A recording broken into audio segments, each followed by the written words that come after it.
Okay, let me turn this off. We don't need to hear the news. I'm just catching up. With the allegedly great protection, N95s and goggles, healthcare workers are dropping like flies. When it does hit the unit. So we're going to be, I think, as protected as a staff can be, because, like you say, all it takes is one or. Okay. The Pimax is on, so therefore, yeah, I can see you can see the reaction of the mic. Even though it's like 2 feet away and pointing down, you can still hear me. So, that is OBS. OBS is streaming, and we're going to put it away. And we've got Steam up behind us. We're going to go ahead and launch SteamVR first.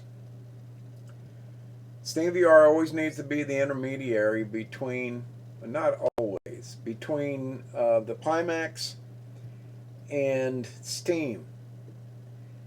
But I think you'll recall that I also said that supposedly the Pimax will run Oculus Quest, not Oculus Quest, Oculus software natively, and that's pretty remarkable. But anyway, so we can see that SteamVR is running, and there it is, and it's beta 1.11.5. We can see our base stations, but they're not tracking. We need to move our headset to wake it up. So let's move our headset. It is on, but we're going to move it around. And so I'm moving it all around. I got a base station at 10 o'clock high, and another one behind me over my right shoulder at, I don't know, 4 o'clock high. In other words, in the corners, diagonal to one another. All right, so I've moved the Pimax around, and you're going to have to take a look at it. Well, you could see where was Pimax. Please move your headset. Oh, that's interesting. Now watch this. I'm going to turn on. This is really freaking crazy. And I'm going to see if it still works the same way. There is SteamVR, and it says your headset is currently tracking and base station is currently tracking, and so they're both tracking. So I haven't even touched the controller. Before, I would have to turn on the controller before the base station showed up. I don't know why. Okay, so we have SteamVR open. We have Steam open. Let's go ahead and try to run Aerofly FS2. And we're going to go to play, and we're going to launch in SteamVR mode. And here we go. Now the question is, what do we see in the headset? And I see absolute, oh wait, I do. I see the Aerofly FS2 logo. And I also see the track of FPS VR, which is a facility that shows me what my performance is. And I guess I'll go ahead and stick the HMD on. I did, and we're going to go to start, and I'm going to stick my headset. Whoa! Yeah, okay, that's acting the way it needs to. Let's change. Oh, you know what? We're getting screwy. Screwiness. I don't know if you can see. Let's go to Steam here, and let's see if we can reflect the display VR view. Yeah, See that weirdness happening right there?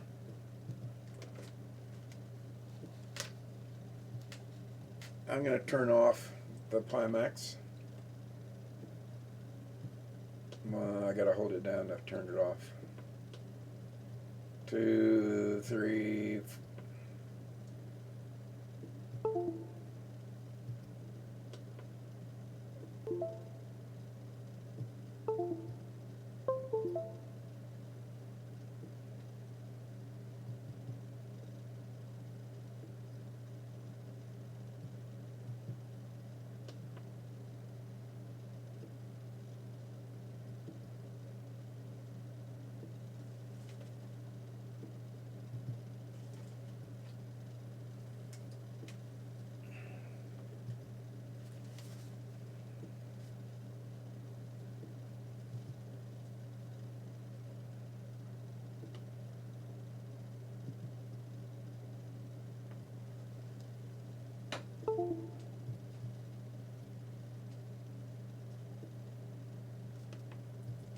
What I'm doing is turning on and off the, oh, notice the microphone? Oh, I've got the other microphone working. Well, that's weird.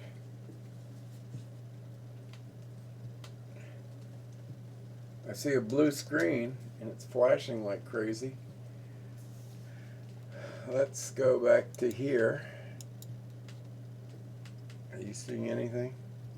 And let's says headset standing by.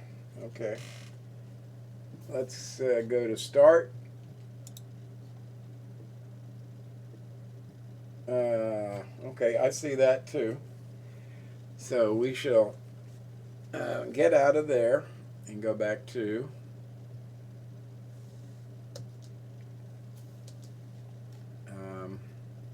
start. Whoa! Look at that. We need to go to aircraft. And let's play with my favorite. No, let's go ahead and go to the, oh man, what happened?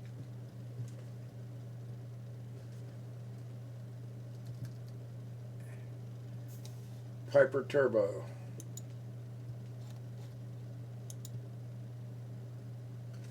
We've lost communication, visual communication with the HMD. You're seeing it on the screen, but I'm moving the HMD around and nothing's happening. I'm going to bring it down, turned it off, and I'm going to bring it back up again.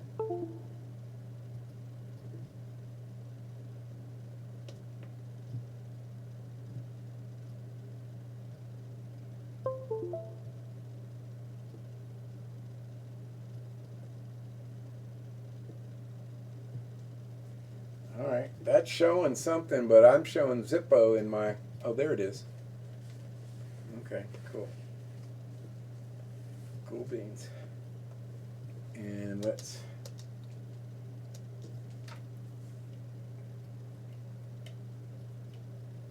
oh that's really weird. We're going to have to go back to aircraft and load a different aircraft. Let's see if the A320 works.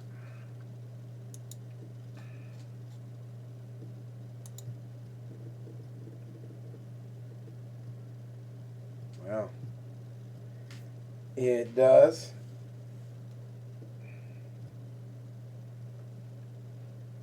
But it's not responding. Oh, there's his, yeah, it's responding as if I'm in the left seat.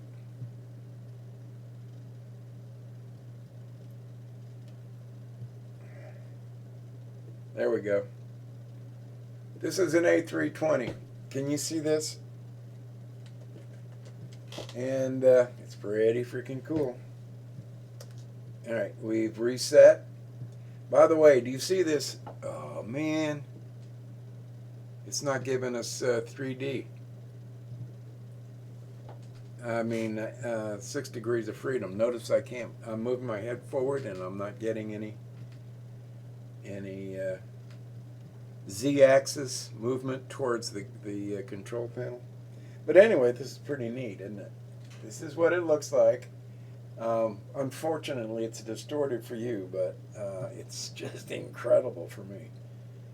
But this is not my favorite because there's so much automation, and I'd rather go to a Boeing, so let's do that.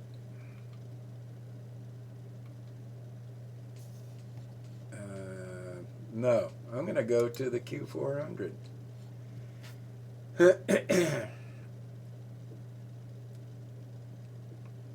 There's a 737 for 500. Let's go there.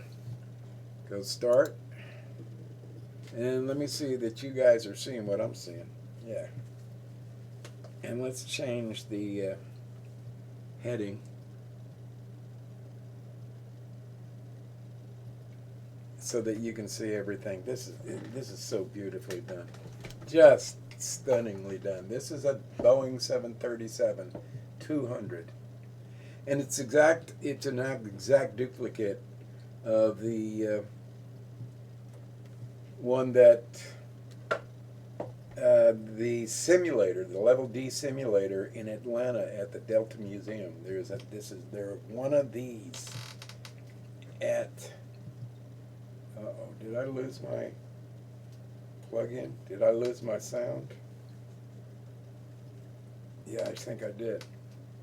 Okay, hold it for a sec.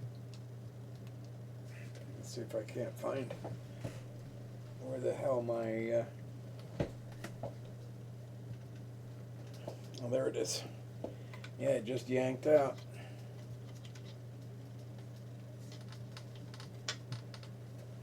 Okay. So I'm plugging it back in again.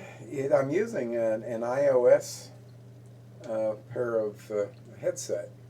You know, the funny looking oblong ear plug. They're not really plugs. They just kind of fall in the nook of your. Okay. Oh, I don't hear anything now either. Oh dear. Can you guys hear anything?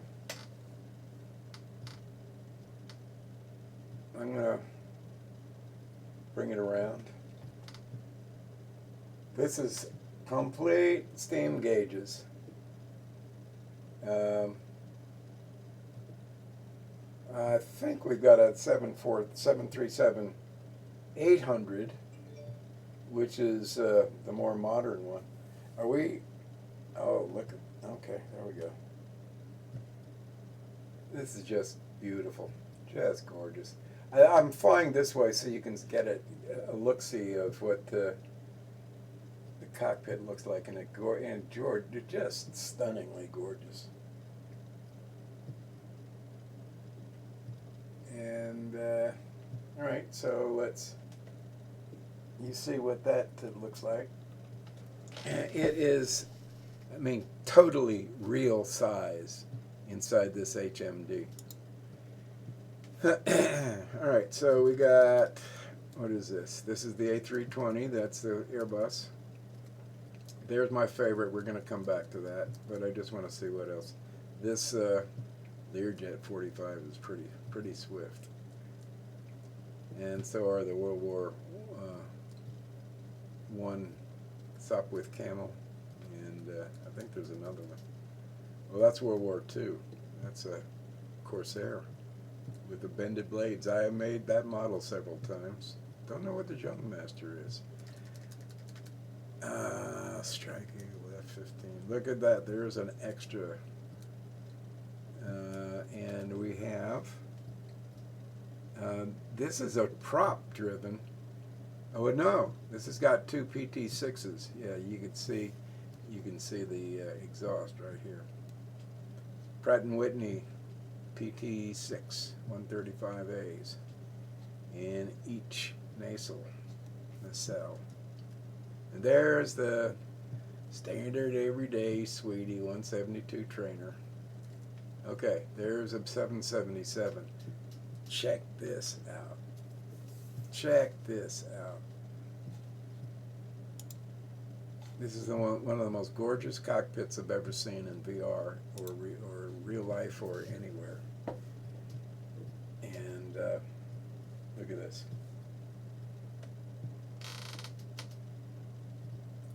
Do you get some sort of an idea of the scope or the size of this thing?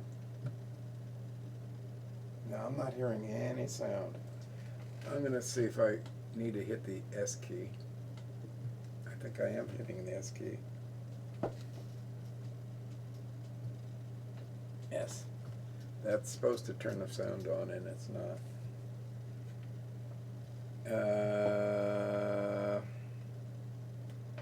I don't know. But anyway, I wanted you to see this and get the sun to splash on the controls.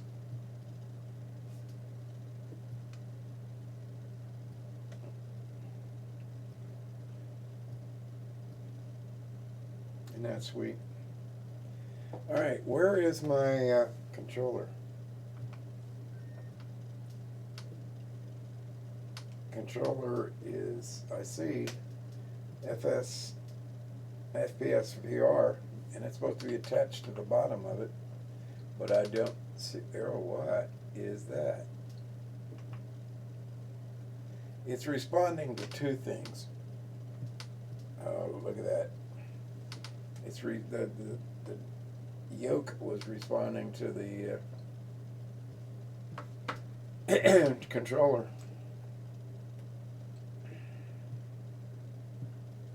All right, we're going to get the sound situation taken care of, and I'm going to put it on pause for a sec. I'm going to take the headset off and see what's going on here.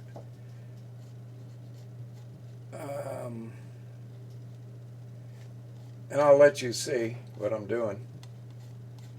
This is an OBS situation, I think. I'm just going to put the headset right there.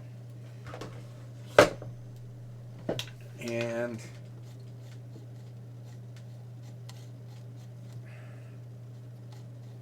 I've lost my mouse.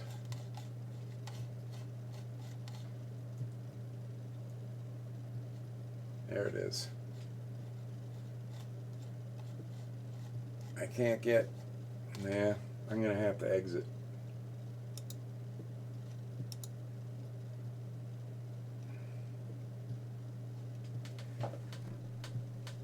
Okay. Now, let's go over to here and let's go to sound,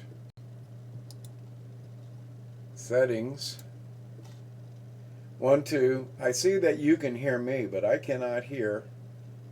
Let's see, audio 2, let's go to settings for that, properties,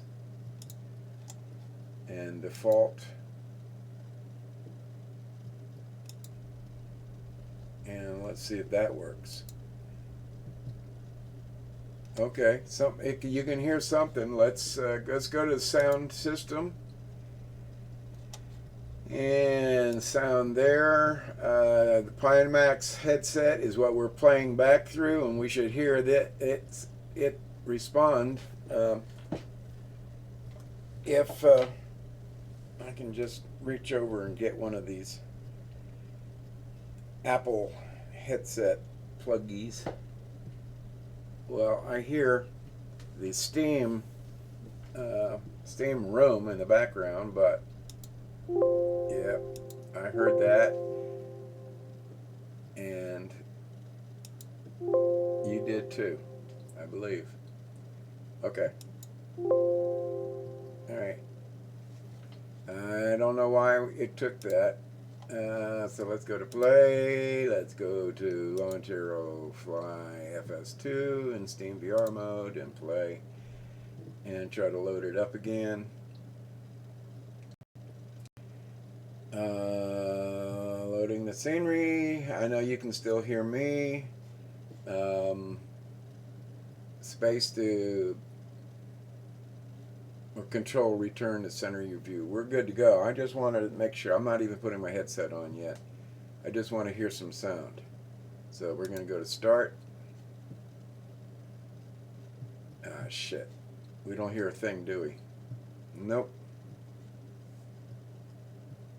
Ah, there it is. There it is.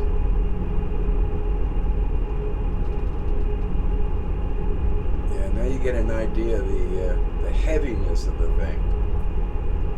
Let me put my headset on. 777 engine will fly a 747 all by itself. By the way, that's San Jacinto. No, it's not. San Clemente. 2,500. Well, that's anyway. That's where Christian has been twice, maybe 3 times, and that's what we look like.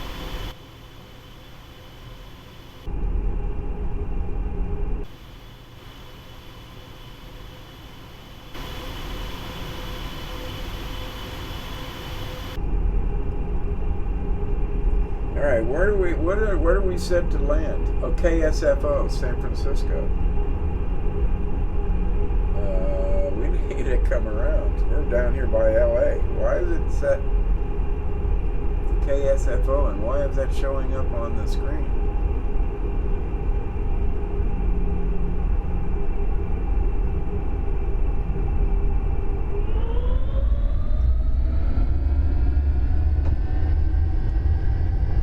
And I still don't have 6 degrees of freedom. Damn it. That's a function of SteamVR, I believe.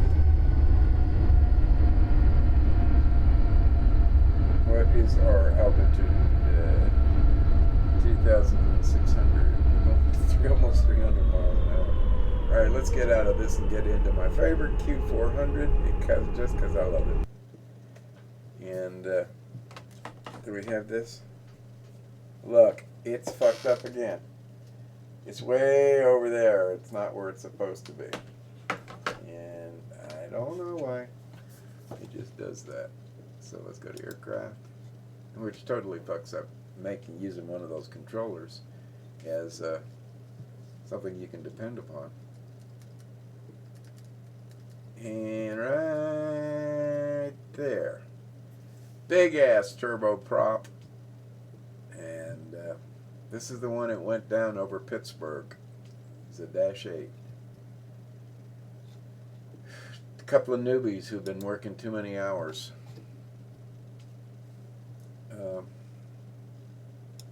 And we're way underpaid.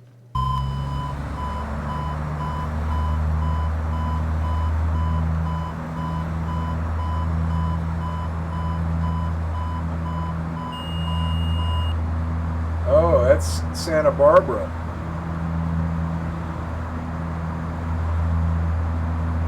And we can see it over there. We don't need to put our gear down yet. But I want to show you something cool. Show you why. And there's only one other aircraft that I've encountered that also has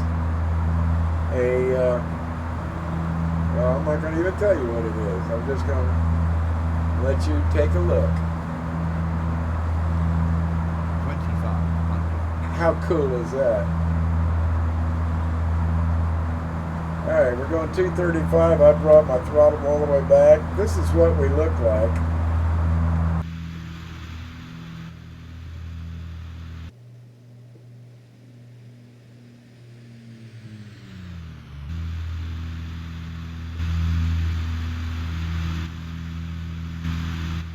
Uh-oh, how do I get back into the cockpit?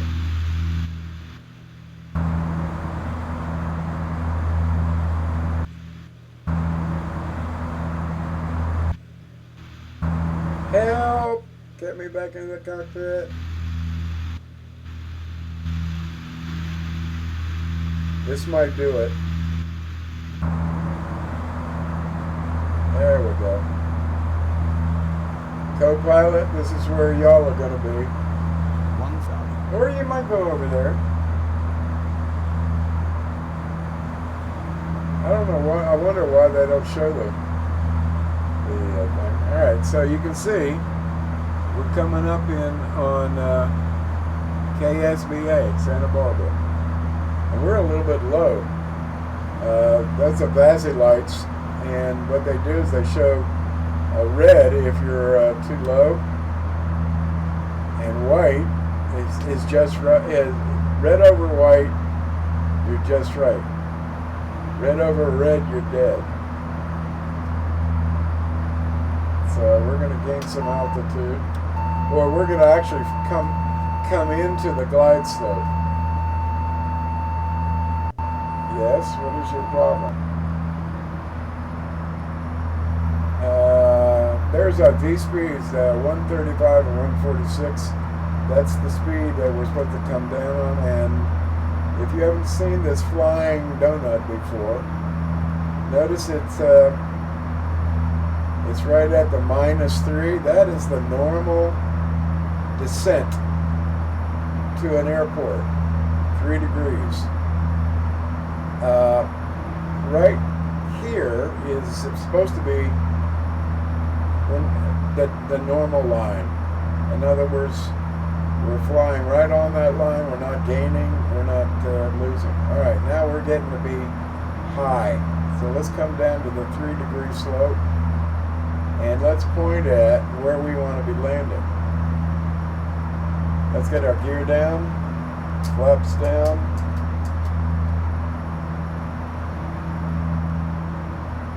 Whoa, let's bring our speed back because it's supposed to be at between 135 and 146. What the hell? We are way off.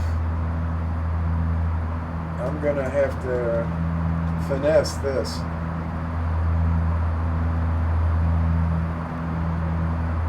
Where is, oh yeah, there are 2 runways.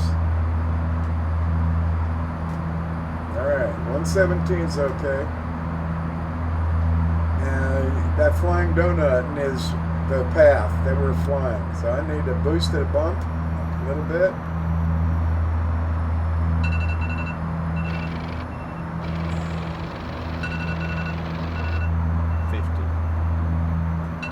Bring it down, bring it down. Oh, overshot. 30, 20, 10. And let her down, and brakes. Reverse blades. Wow, I just love that.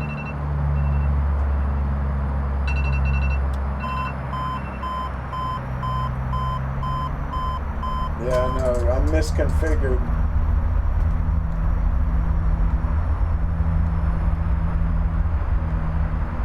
Let's go over to the other runway and take off.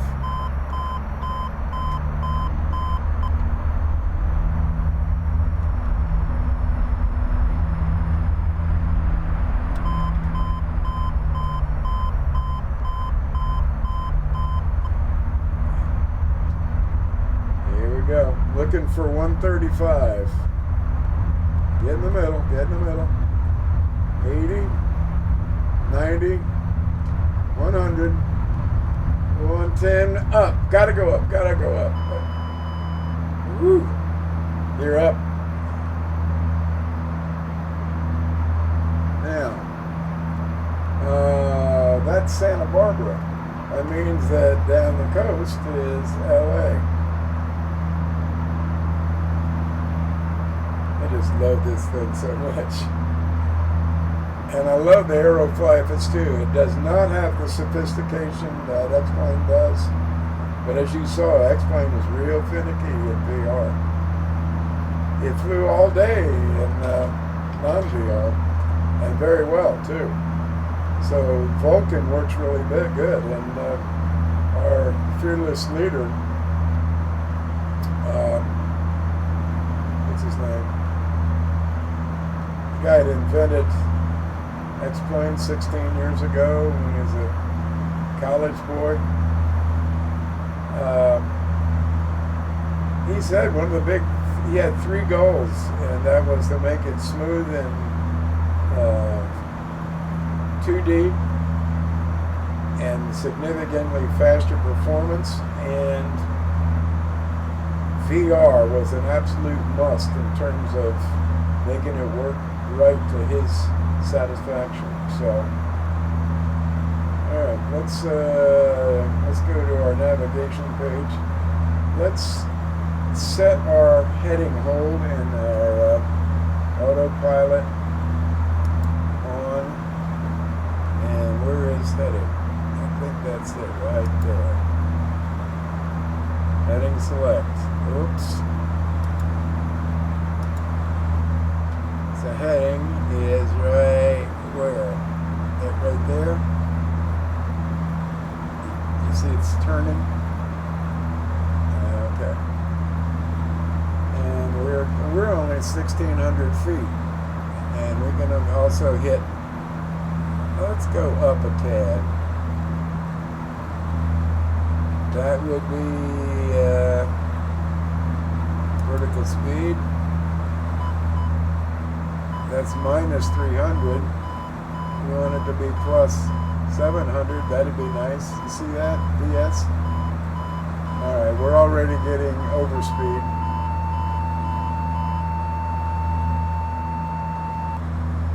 So I'm bringing it way back. And let's change the heading to the right just a little bit.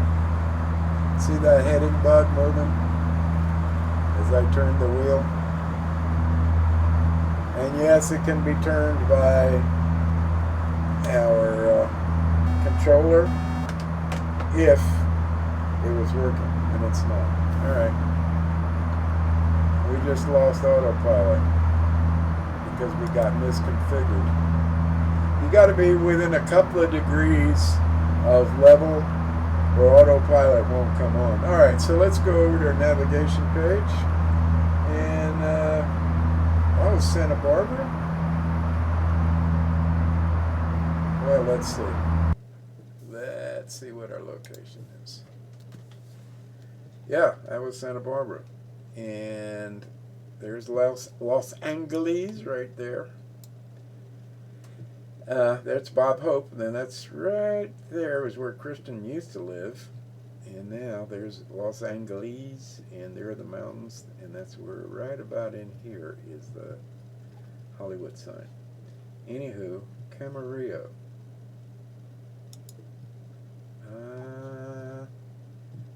Shall we do an approach into Camarillo? Sure, why not? But could we also employ some navigation? Route. Let's clear the route and selecting. There's no ILS. That's strictly VFR. And let's go to runway.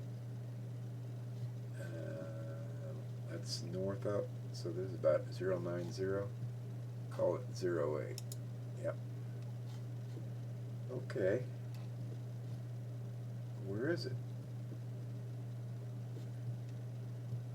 Are we displaced from it? A little bit at least? Yeah, let's move it out. Starting location is going to be like about here. And say 2,500 feet.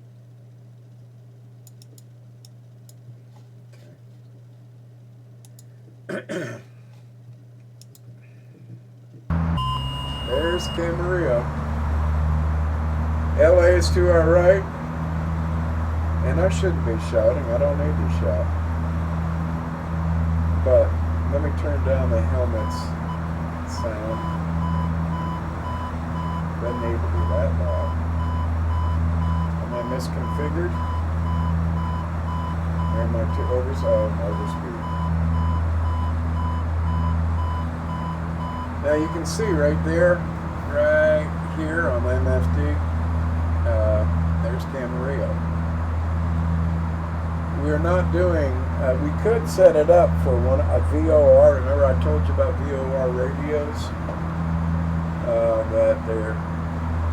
That it's still radios all over the country if you look at a sectional chart.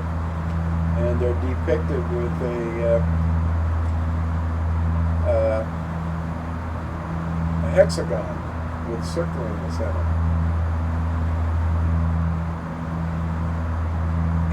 quite often there is a VOR, very high omni-bearing radio, associated with every airport, so that you can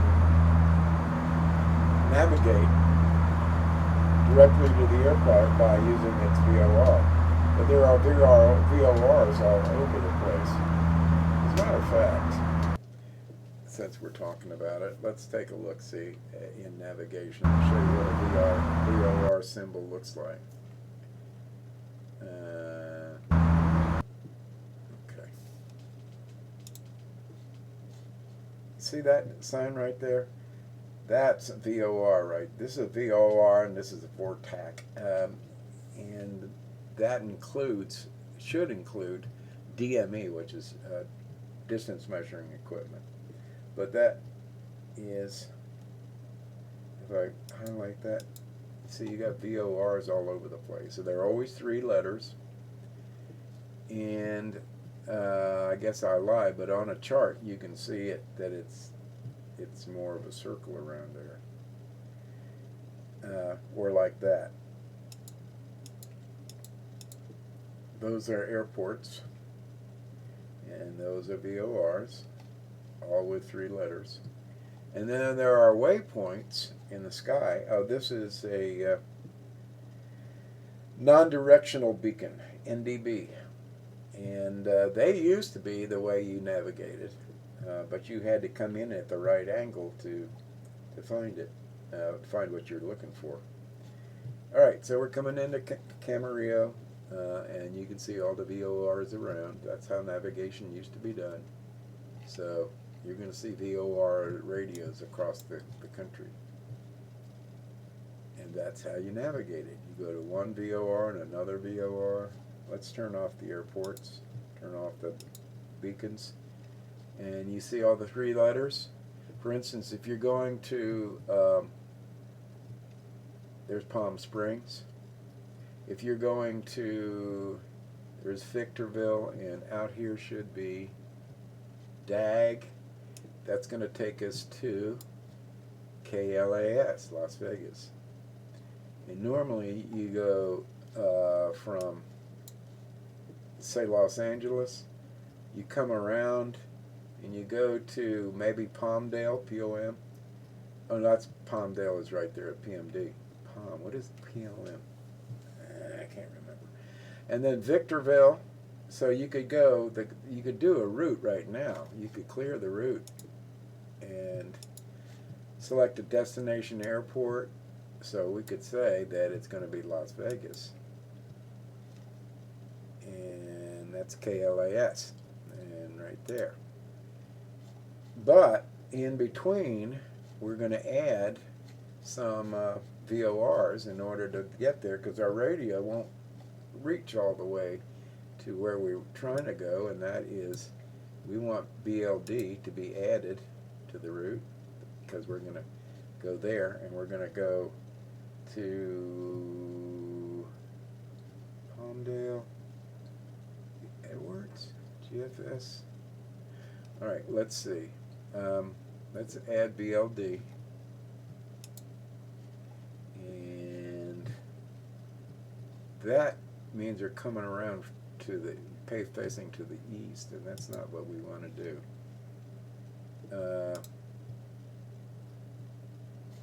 We're not going to worry about that right now. So we're going to also choose from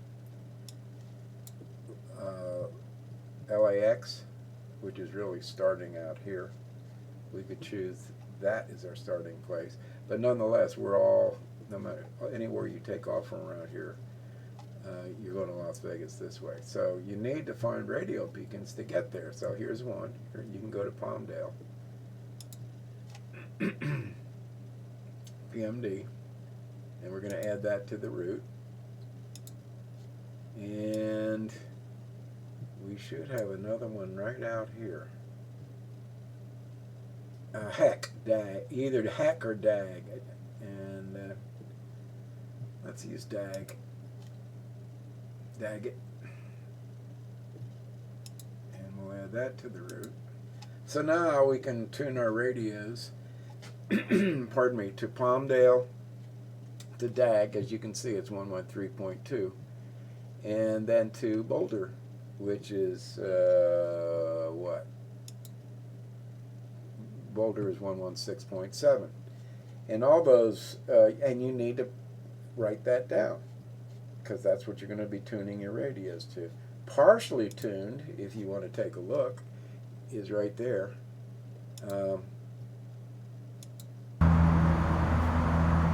And you see right down there, a couple of those radios are already pre-tuned.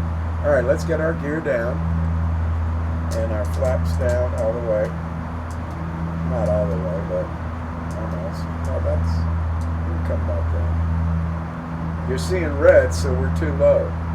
But we're going to intercept the glide slope. You see it's getting white and red? That's what we want. Are we at the right speed? Oh, let's get our HUD down. We're 156. Where is the runway? Is it this big fatty right here, or is it over here? I think it's this big fatty right there. Notice that I'm going to put the flying donut right in the middle. I made it. Oh shit. There are two runways. I'm going down one side. No. Is that a runway? Yeah, it is.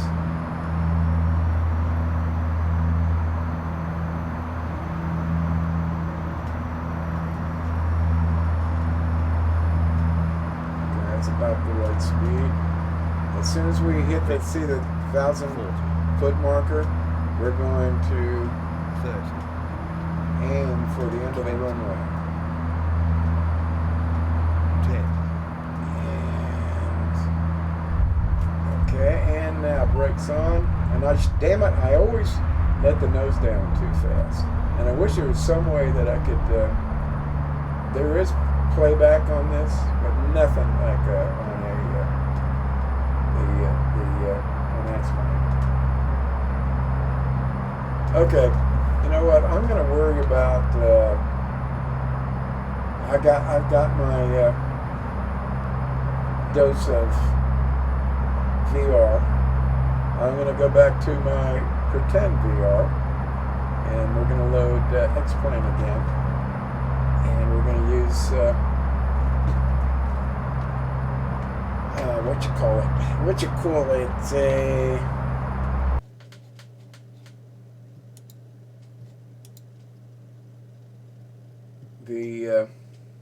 Yes, I do want to quit. Thank you.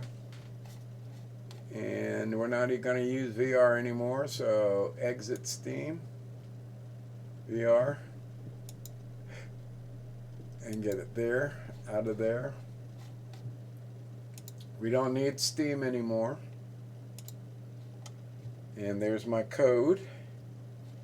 And let's go back to games and X-Plane on drive D. In settings, we're gonna leave it on ABC.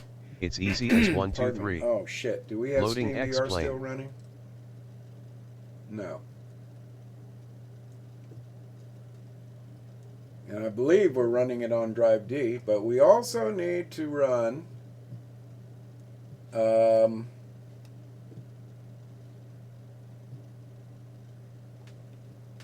we've got, that's OBS running. We also need to be running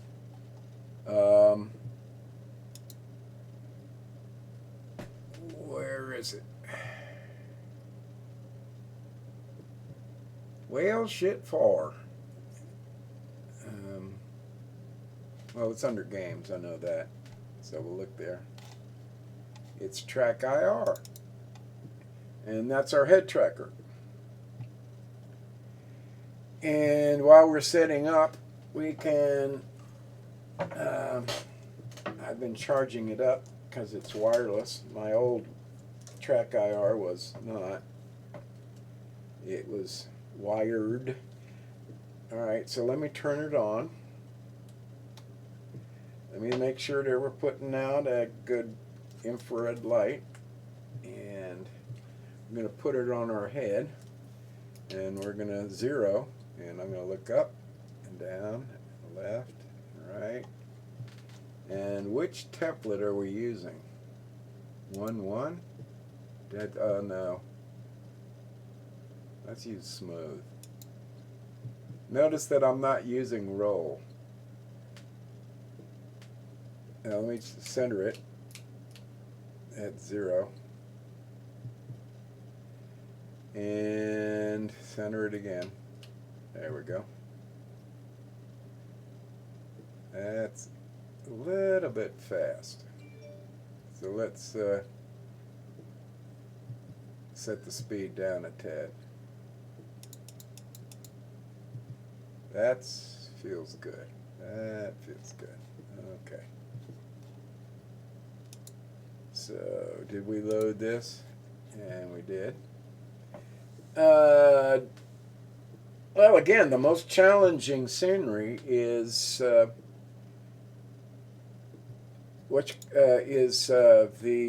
OrbX True Earth south, actually, or is it middle? Where is London? Is London in the middle? You saw us take off from London. Let's go back to Glasgow, EGPF, and do you want to use the jet or the Cessna? Let's use the jet. Seeing as how we use the Cessna all day long, right? We could use the Robin. It's kind of a cool little. She's kind of cool, but I just really love the SF50. Is this second gen? Come on, tell me.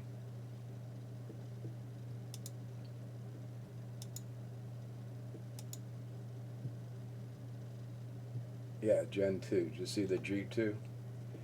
That's what we're going to use. And so we're going to go there and load that up. Now we are, oh shit, are we running Vulcan? I believe we are. Shit. Yeah, it says Vulcan shapes are compiled.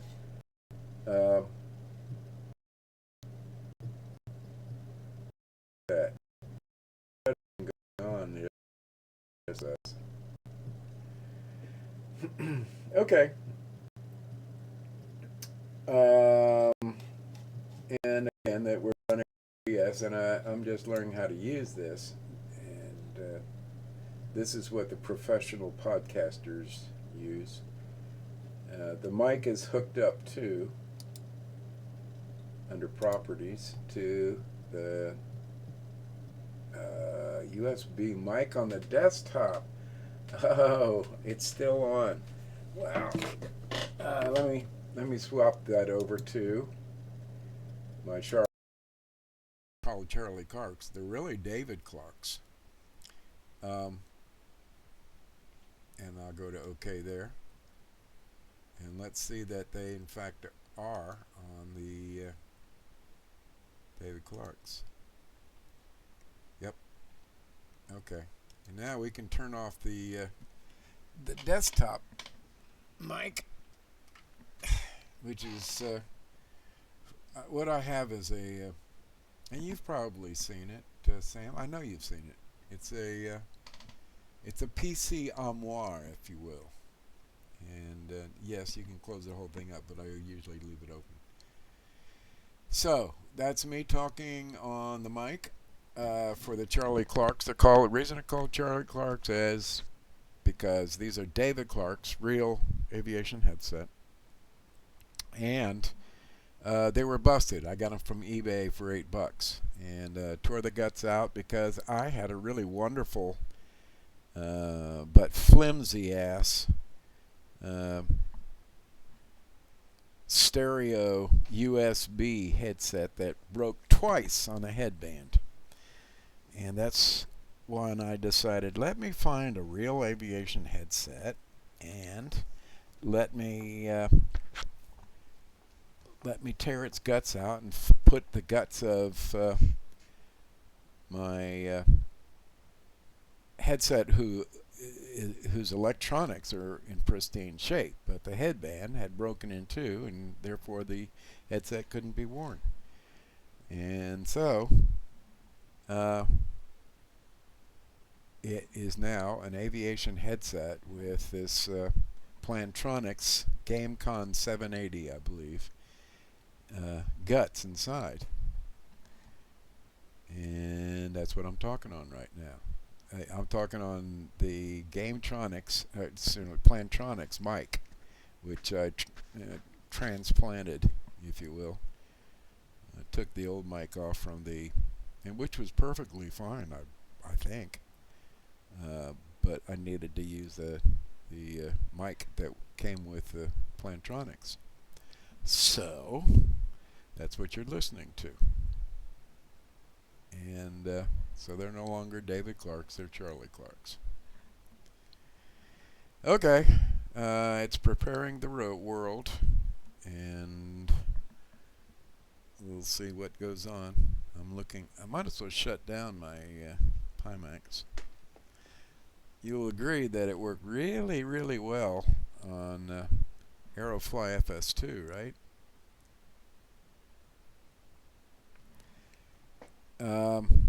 But we had problems trying to get it to work with X-Plane.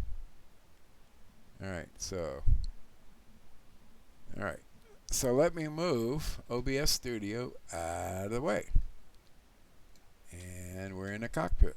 And that's a good thing.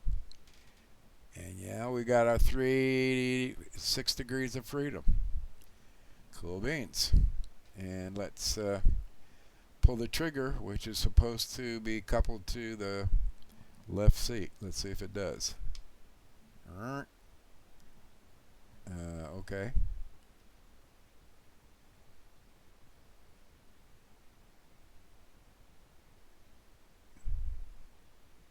Now this is all by dint of X camera, where I've created these views. Yeah, it's still on.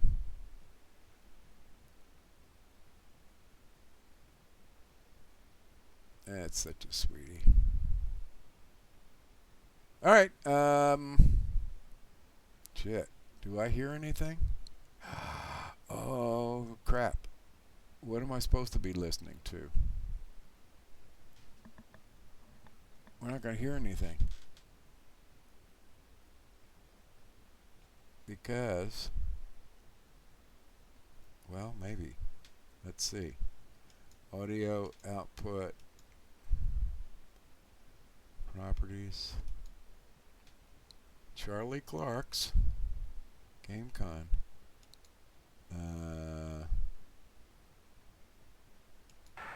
Speakers. Yeah, I think that's it. That might work. Alright. And we're not going to be using... I can't hear it. Damn it. Shit. You're moving ahead, aren't you? I didn't have the brakes on.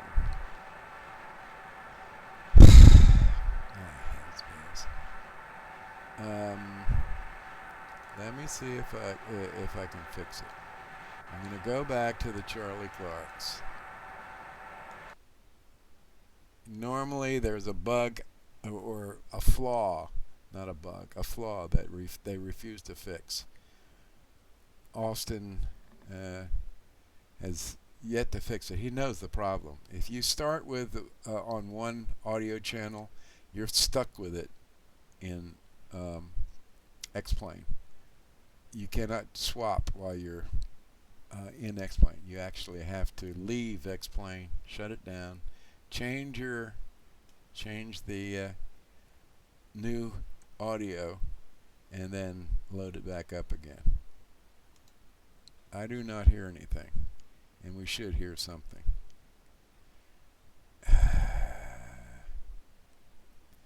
1 2 1 2 1 2. Yeah, and notice that the audio output capture is not working. No, you can't see that. Well, I'll let you see. So we're going to change the desktop audio to properties. I don't know what default is, but we went to speakers and I think they started working. Ba-doop, ba-doop, ba-doop. Nope. Oh wait, yeah. Right there. No, sorry. Sorry. Let's make this a normal startup. File, save flight, situation, load it, startup. We're gonna say this is the SF50, F50, Glasgow, Vulcan.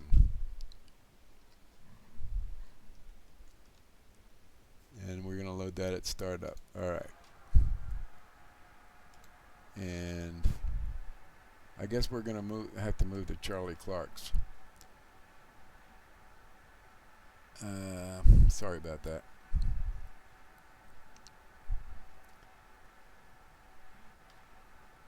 Come on. There we go. Now let's see how we've got it set up now. The sound. Settings. System, sound. Sound. Speakers, Realtek. Nope, nope, nope. Charlie Clark's.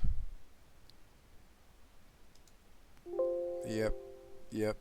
And you can hear that too, because that's the default. And we're using not the USB mic on the desktop. We're going to be using the Charlie Clark mic. Test, test, test. Boop, boop, boop. And also look at the control panel and make sure that we're there. Speakers. Not big screen. No, no, no, no, no, no. Where is Charlie Clark's? There we go. That should be the default headset. Let's go to properties, levels. That's 100%. Custom, general. Let's go to. Whoa. Whoa. Okay. Where is sound? Oh, there's sounds. So we should hear any one of these system sounds. Let's do critical battery alarm. Yeah, I can hear it. You can hear it. So we've now set that as the default sound. And we'll double check here and make sure that the old sound control panel is set properly. And Charlie Clark earphones and recording Charlie Clark mic. Okay, good to go. Now this should load significantly faster than ABC, what it it's did easy before. as 1, 2, 3. Yeah, yeah. Loading X-plane. Yeah, yeah. Okay. And wow.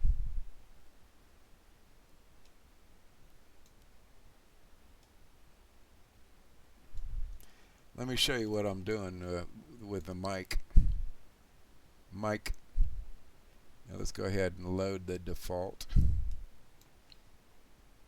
because we made that default in Glasgow with Cirrus Jet SF50. By the way, guys, the Cirrus Jets is I think they're moving the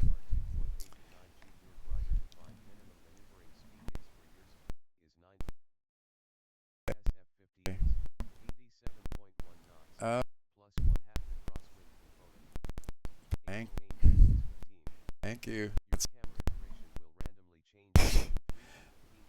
Gotcha. Appreciate it. Yes, I had random cameras written into the program, but I'm not using them right now because there's a lag between each camera.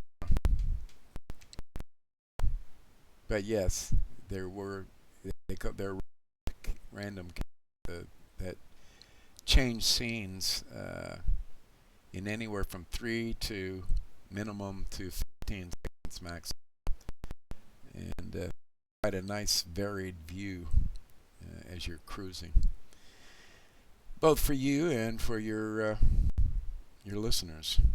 And I think that right here is the audio capture we're going to be. This is the channel we're going to be hearing the sounds of the plane and X-plane itself, and we're still streaming. So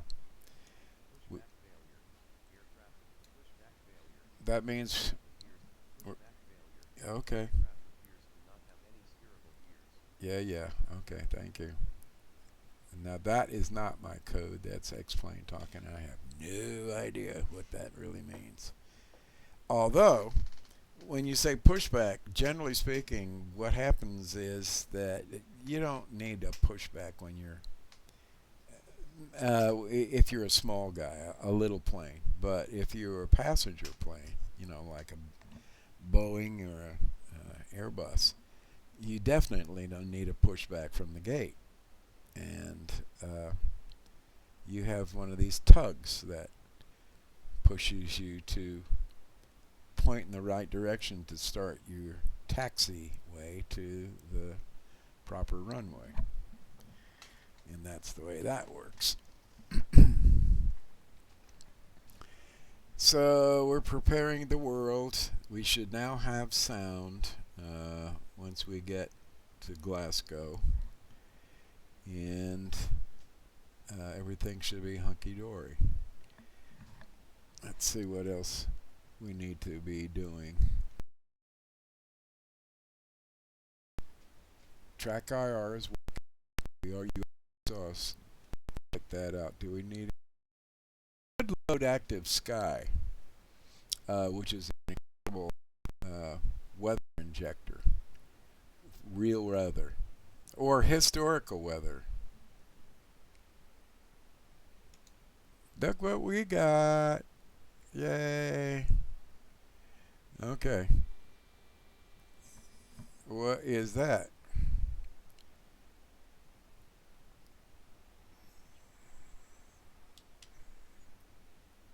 And I don't know why it's going over there.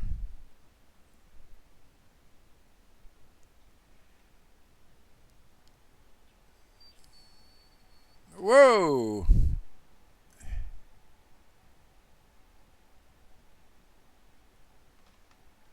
Now let's get the hell out of here.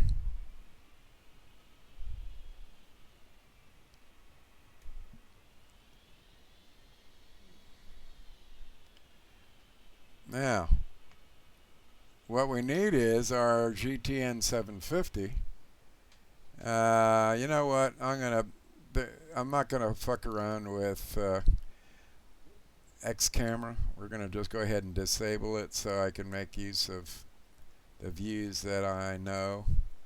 And there it is right there. And let's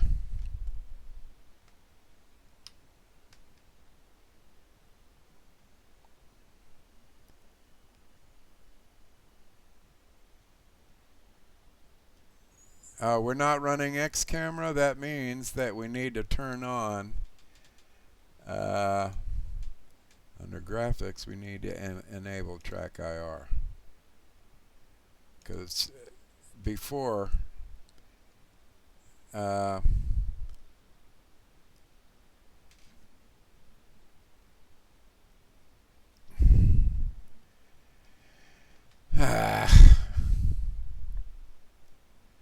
and I don't have any presets. Let me go back and load up X camera, enable.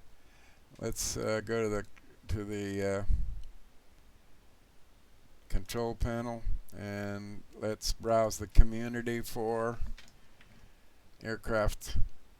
Let's hear SF50 files. And what? How many do we have? 29. So we're looking for the most number of categories in cameras. So there's 1, 49 and 4. There's 52 and 5. I like that. So let's try to autocorrect.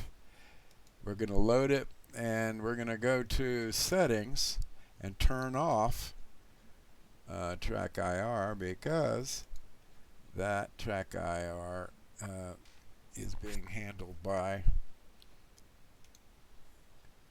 the camera. So let's see these views. Yeah, that's what I like. And this is just an incredible tool. It allows you to, I'm not going to go into it, but just suffice to say it's the best freaking camera that you've ever seen. You can invent camera locations, and as you can see, there are 5 different categories set up. Outside,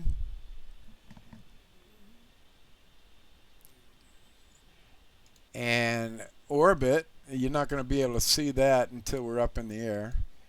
Flyby, and here's the cabin, and the cockpit again, and there's the pilot view. And now we've enabled track IR, and it's still not working. I wonder why. I'm just going to save that and get out of there. We're going to disable X camera, and then we're going to enable it again, and that usually does the trick. Ah, shit. No? Really? Enable track IR.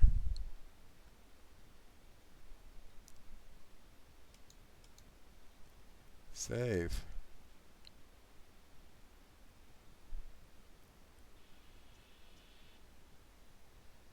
Then why isn't track IR working?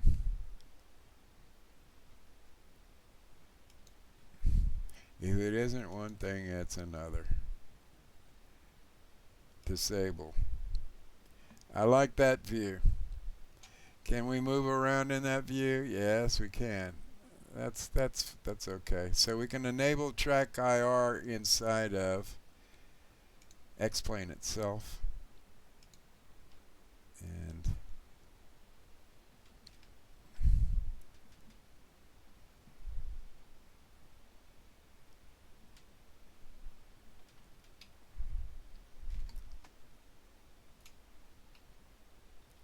okay.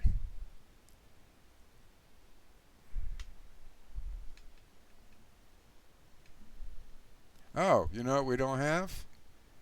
Let's put the brakes on again. We do not have our GTN 750.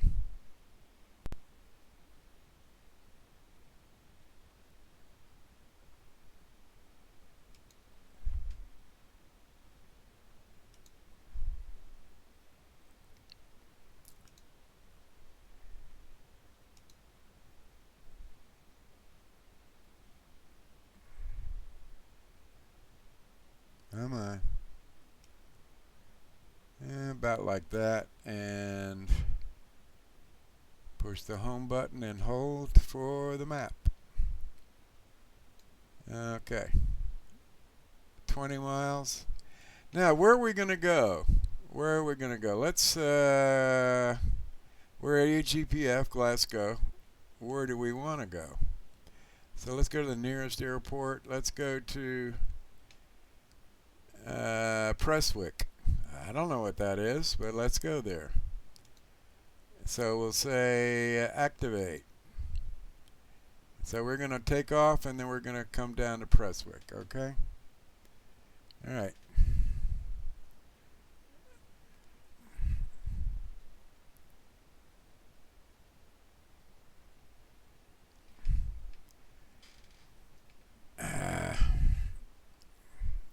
I'm going to see if I can't register this view.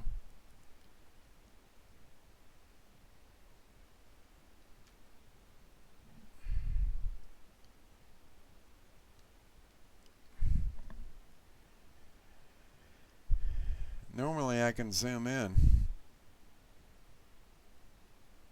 Rats. I don't want to have to lean up. I want to be able to sit back and be comfortable. Let's try one more time for X camera enabled and turn it off in settings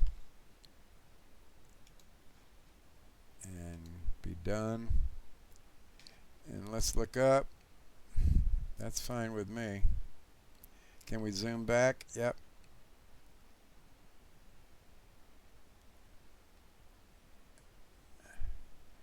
Okay.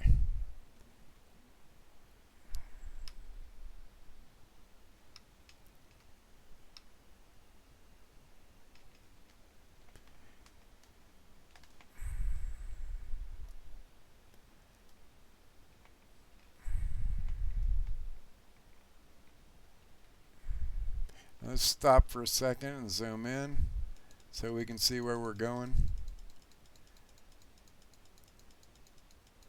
We didn't listen to ATIS, did we? I think maybe we ought to.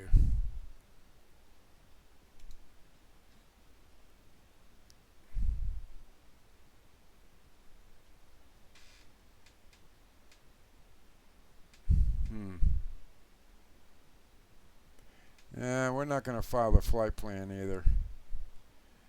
We could, but not right now. Alright, so we're going to go along alpha 223. And that'll be to the right. Or, are we closer? No, that's about right. We're going to go alpha to 23.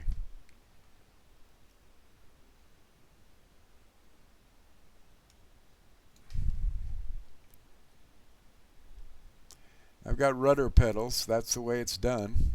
That's how you drive on the ground. And that's how you point your nose. There should be alpha.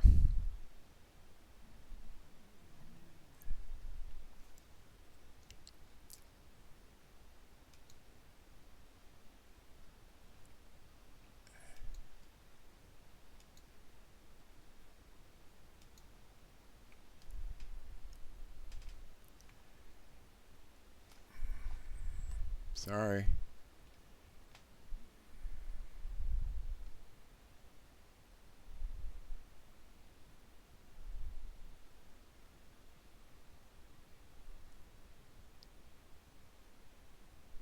Now, we're on alpha. We could, if we wanted to, I just want to show you this. If you look, oh, actually, we're on Bravo now. Let's zoom in to see what the deal is. Alpha, alpha, alpha. There's Bravo. B1. So we're on alpha right now.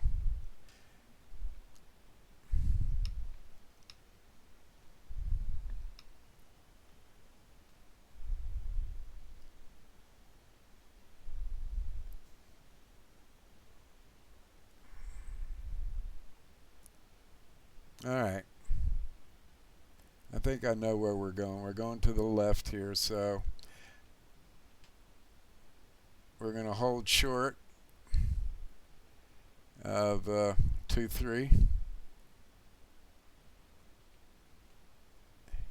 There's the hold short line. This is where you contact the tower and tell them you're waiting.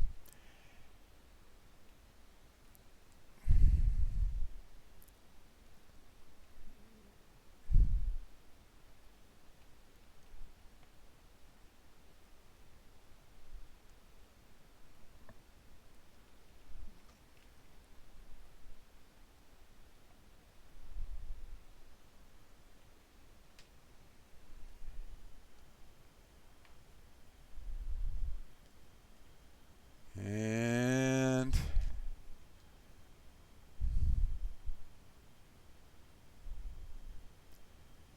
90 knots, that's plenty of speed. Gear up.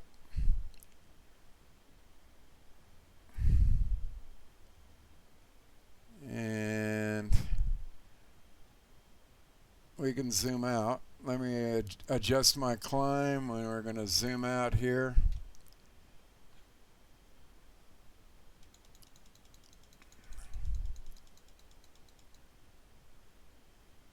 And we want to go that way. Okay.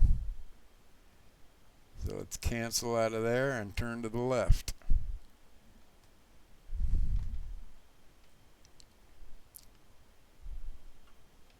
Let's make the sun a little bit higher. What do you say?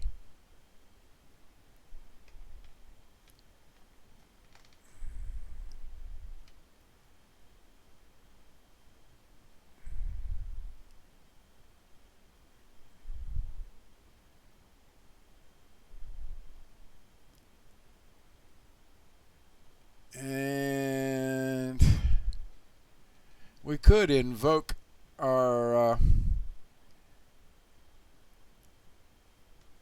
panel here, autopilot, nav, and what do we got going? GPS.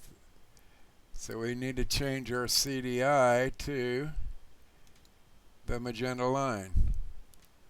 Okay. We should be tracking the right line. You'll see right up here, it's going to hit the magenta line and it should turn to the right.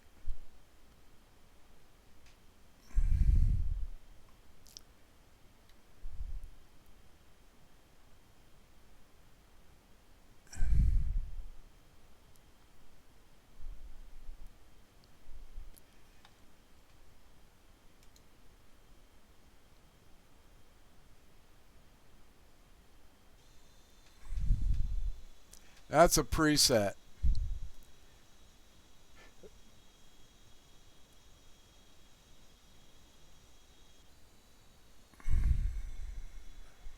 So is that.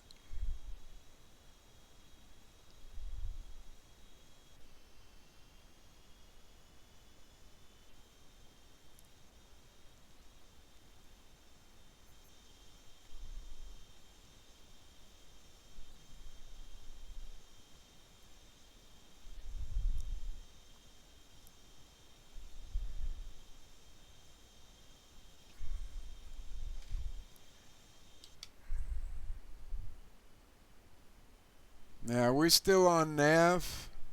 Autopilot, yaw damper? No, that's on roll. It's not on nav. So let's put it on nav.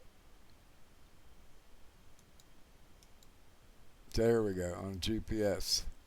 Now you see it start tracking on the magenta line. And yes, we do have a G1000, a Garmin G1000 right here. And it actually supersedes the GTN 750, but I just love the 750. I paid for this. This G1000 comes with the plane. Alright, so we are GPS, autopilot, yaw damper, and yaw damper keeps us from shaking around up in the sky too badly. And we should be picking up the arriving at waypoint. You see it coming in, and now it's straightened itself out. So let's go out just a couple of, how far is that? How far is that? 8 miles?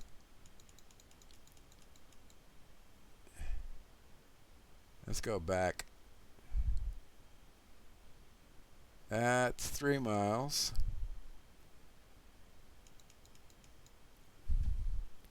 Okay, so now we're on autopilot, right? But we still can't get track IR to work. Damn it. So I've got a button assigned to the control panel. Enable track IR, save all.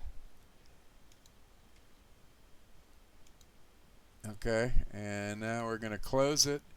We're going to disable it and then enable it again. Still doesn't work. I'll be damned. I know the track IR works. Well, let's just go outside. We are following the magenta line, and we're 6 miles. Whoa. How high are we? 14,000. We need to come down. Let's go outside.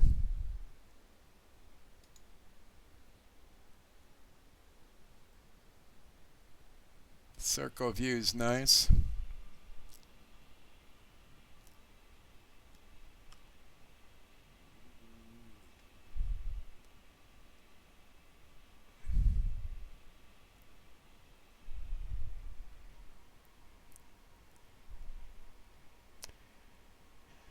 And since we're still on autopilot, we need to bring it back down again. So let's get back inside and take it off of autopilot. And there we go. And we're just going to maintain this course, but we're going to start coming down. And we're misconfigured. Do we have our flaps down? And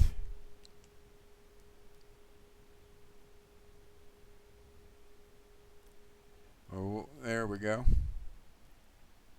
So I'm pulling the throttle all the way back, and that's what you normally do when you are up in the flight levels, as it were. Looks like we're going to have to come around here.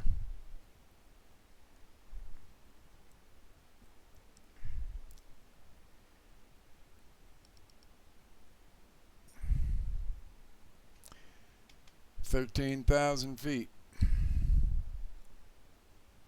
All right, let's adjust our trim so that I don't have to still continue to hold on to the joystick.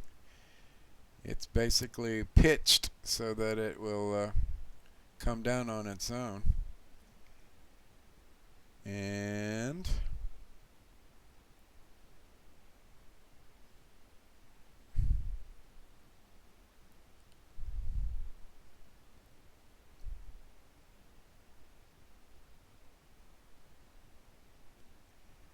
we're right over it, so we need to come around. 11,000 feet. Coming down at well, I can't really see. 2,300 feet a minute.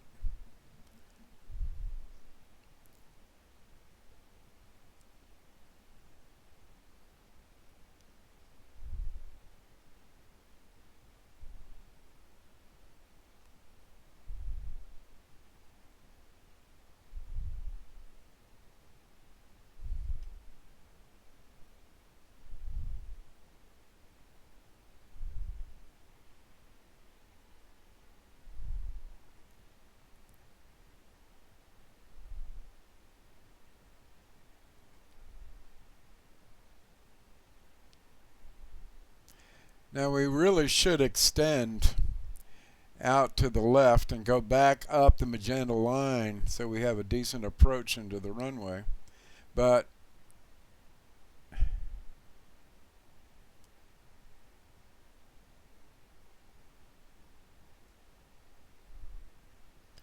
we're down to 7,000. We want to get down to pattern altitude, which is always 1,000 feet above the ground, whatever the ground is. Now notice that we have, let me zoom in for you.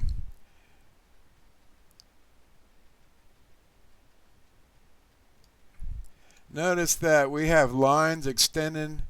Well, that means it's got two runways, and we can choose how we want to come in. If we got even closer, those runways would be pointed out. So let's come in on runway 30, or better than that, 12 from over the ocean. So we'll continue going the direction we are and just extend it to about, I don't know, say about there.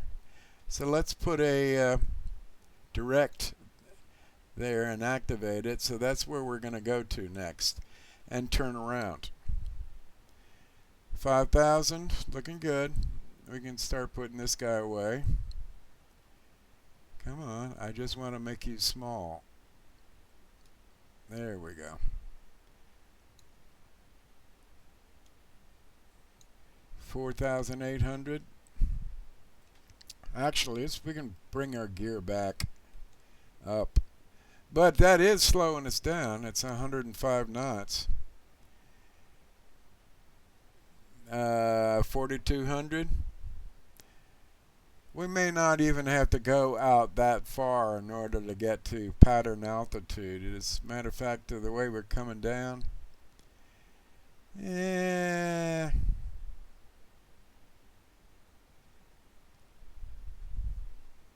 we're okay. And I don't think that we're going to have to. We're 5 miles out from, well, actually, that's not true. We're 5 miles out from our waypoint, the map waypoint. So let's zoom in.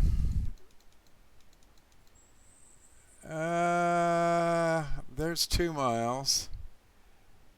I want to get a little bit further out before we come around. So that's 8 miles from the center out. Yeah, that's a pretty good place, actually.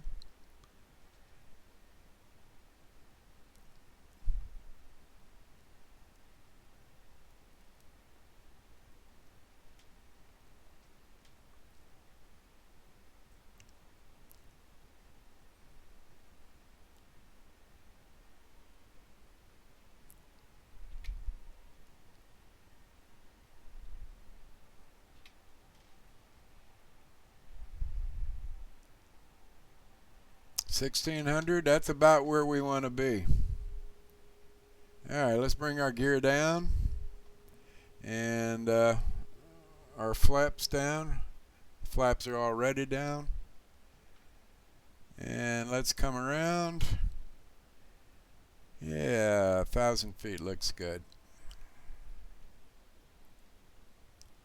A little bit faster. And let's come around to EGPK.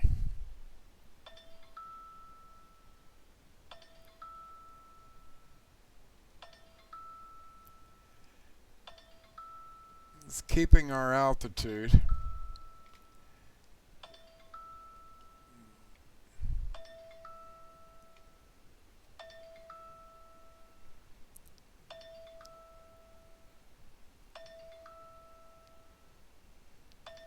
Where it is? Where'd it go? Oh, there it is.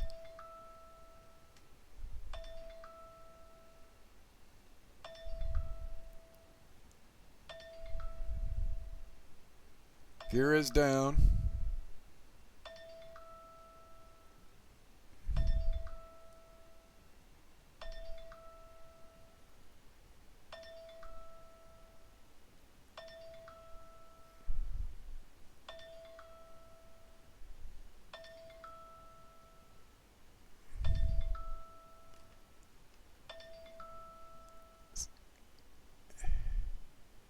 And flaps are down.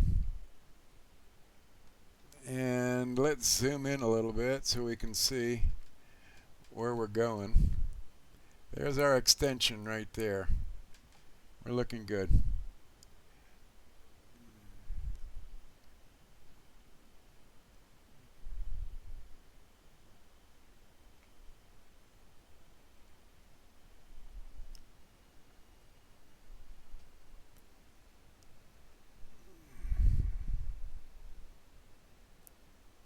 All right.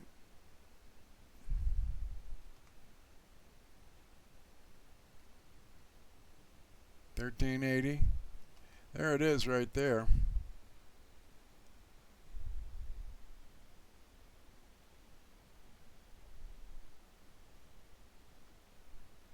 We're going to pitch down a pretty good bit in order to pick up the right 3-degree slope. And if you don't have VASI to tell you, like, you know, the red and white lights before we saw, you've got to get used to the angle from the air for 3 degrees. 81, 80, about 82 knots is about right. Alright, let's do a final check. Pre-landing flight check. Flaps full down.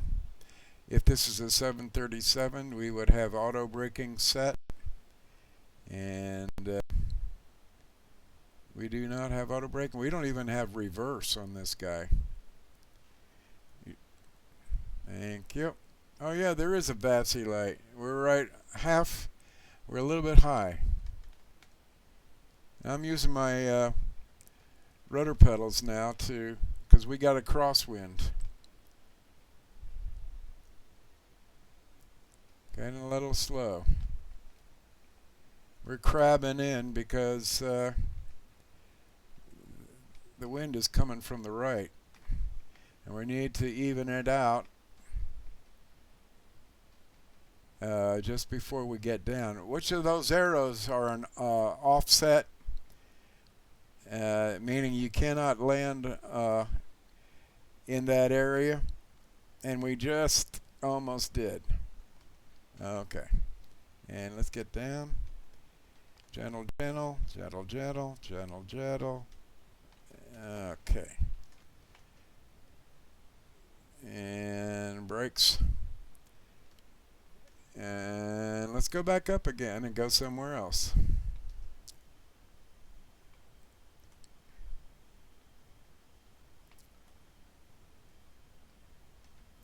Bring our flaps up. And up we go. Positive rate, meaning that that little ribbon on the right hand side is indicating our altitude. And now we can come up with the gear. And let's just set the heading. You see the blue heading bug in the center? Let's move it. Let's move it so it comes back a little bit. Wrong way. Right there. And we'll set up autopilot for heading mode. I'm trimming it up at this speed. Damn it, I don't know why the track IR is not working. Alright, so heading, autopilot. What's the altitude? We could use some altitude.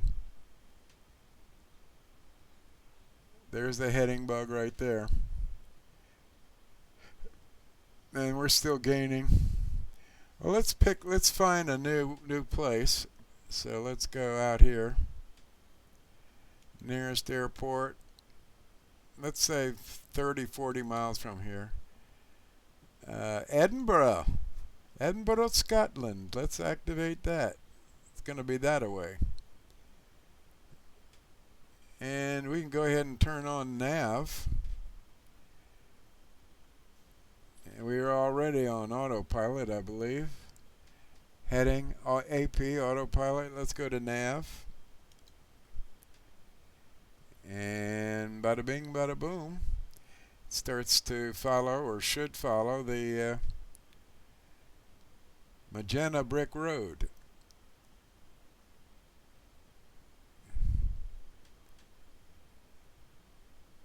And let's do an altitude hold right there.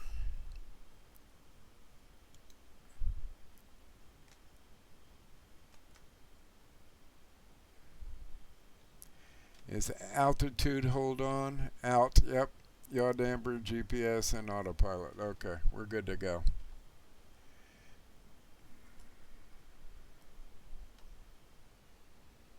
Notice how fast we're going, 240 knots. This thing will go up to 300.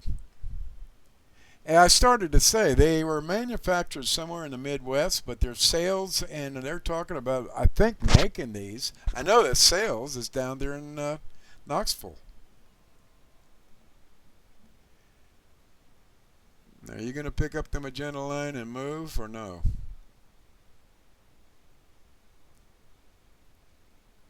And I put it on out.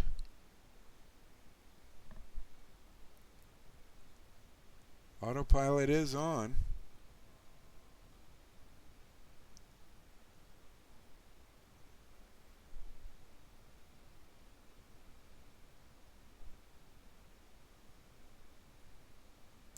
So Edinburgh is 44 miles ahead. And we are, come on, I said, what did I say, 5,200? All right. Altitude is 5194. 254 miles an hour. Let's go ahead outside.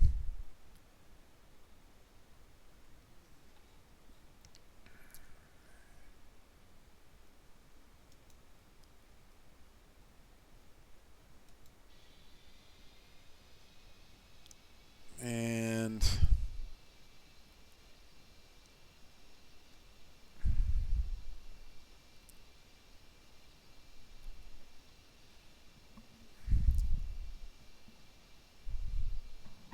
zoom out a little bit.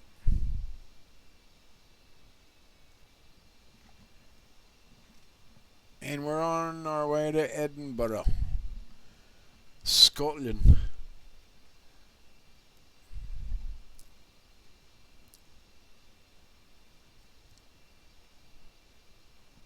In the meantime, I want to see what's going on with the track IR.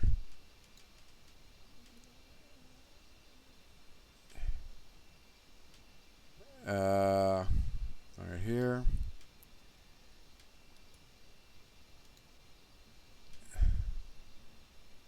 Where is it?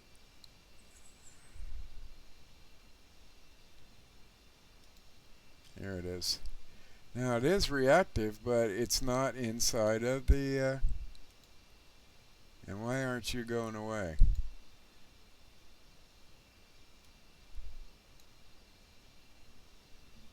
Perfectly reactive. So why isn't it working? It has something to do with... Normally I don't have a problem with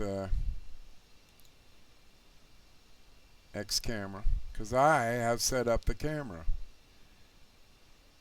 Let's go back to the control panel. We're supposed to be working in a pilot view with without track IR. That's interesting. So let's go back to the view. Wait a second. Is X camera? It is activated.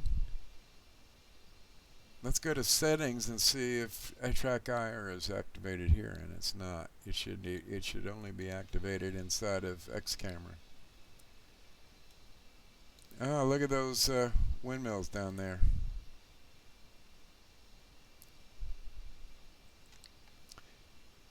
Three miles. We can zoom out a little bit.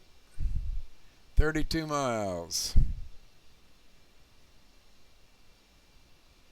And actually we could set it up so it's easier to see the ground.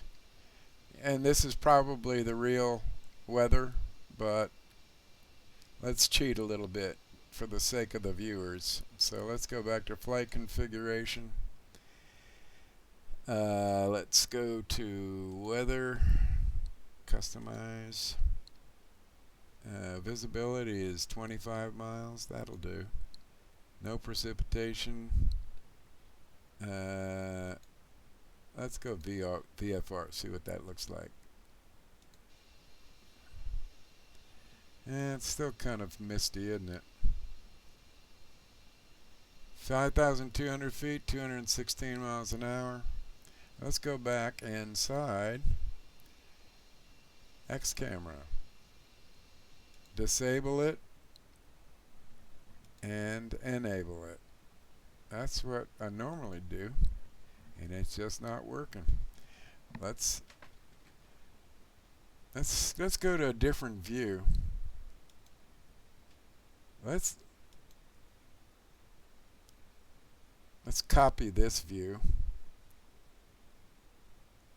and not the camera set. We just want to copy this view. Where is that? Copy camera. Right there. And let's paste the camera.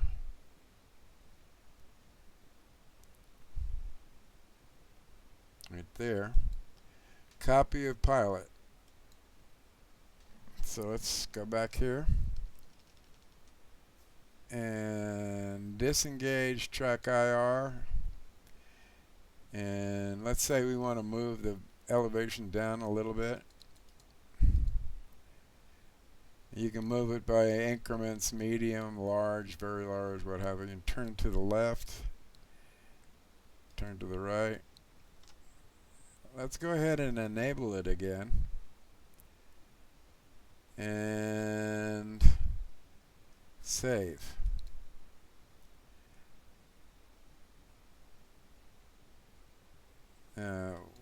We need to say copy here for just so we know which is which. And save. So why can't I use my track IR? Disable, enable, and pulling up the control panel. We're on the camera that makes use of the track IR. Be damned.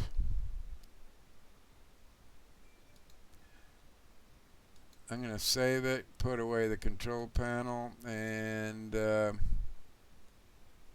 going to go control. Did I disable it?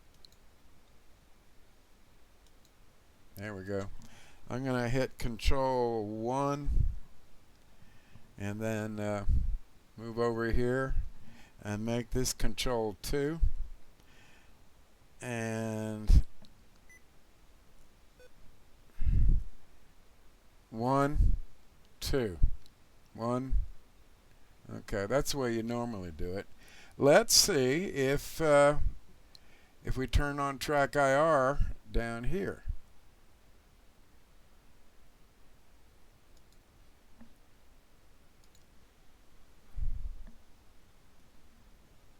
Whoa, it's just all over the place, isn't it? And it's real sensitive.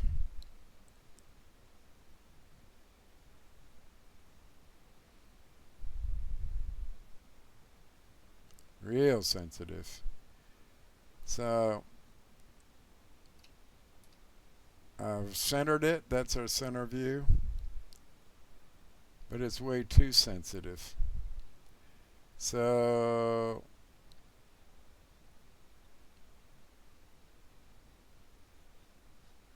I'm going to turn it off for a sec. No, I'm going to go to track IR itself, because it is still called up. Yeah, it is too sensitive, so let's slow it down. That's more like it. Let's see how that looks. Yeah, lots better.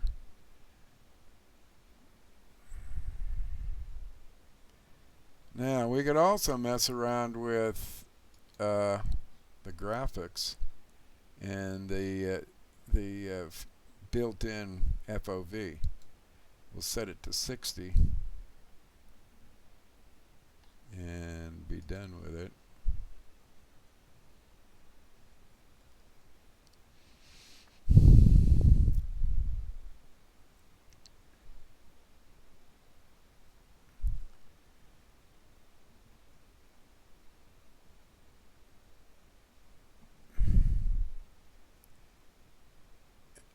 And I've always used track IR, so not track IR, but X camera, and the X camera is just kind of misbehaving. So let's go move outside and go to circle view. And let's look down at the land, down at the ground, because that's what we're trying to show off. Maybe zoom out a little. Not zoom in, Chaz. There we go.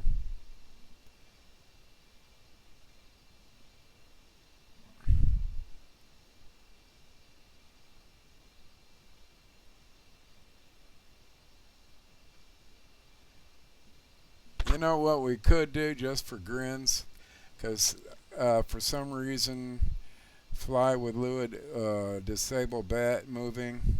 Let's see if we can get my LilBlueDonuts back again. return all quarantined to my original directory, and let's reload all Lewis script files. How about that? I really miss it. I don't know why it wouldn't load before.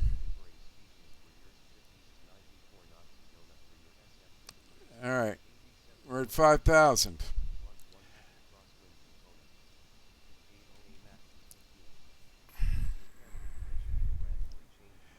So let's bring our speed back and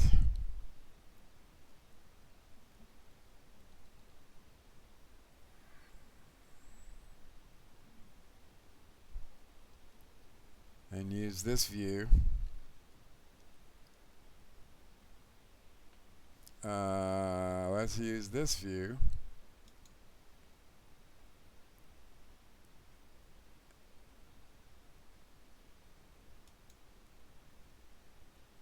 Why can't I move my head up and down? Well, there it is, and we need to come down, so we got to take it off of autopilot and pitch down just a little bit.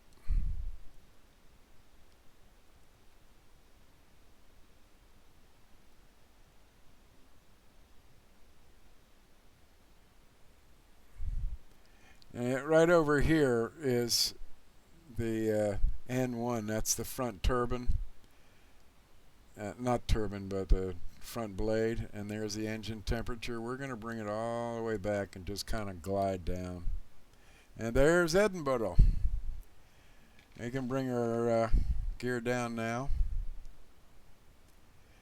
We're pretty high, damn it. You're going to have to go around.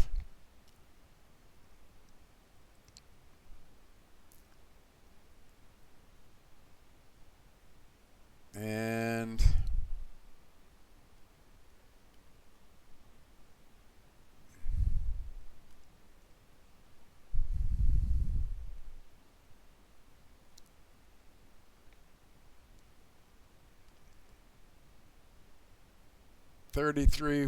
now this is super heavy duty. You see the frames per second in the LilBlueDonuts? That's amazingly higher. That's a good 30%, maybe 40% higher than it could ever do before VULCAN, which just came out within the last 3 days. Total rewrite of what you're looking at. The rendering engine is finally modernized after 16 years. All right, 150 miles an hour. We're at 800 feet. So let's stay at 800 feet. And 127 is a good speed.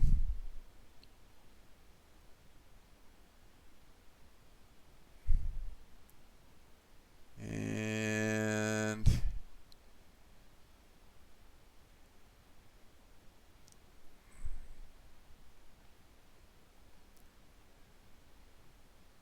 where is Edinburgh?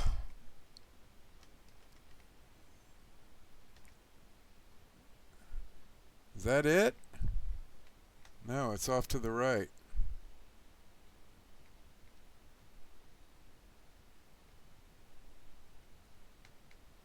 Where the hell is the runway?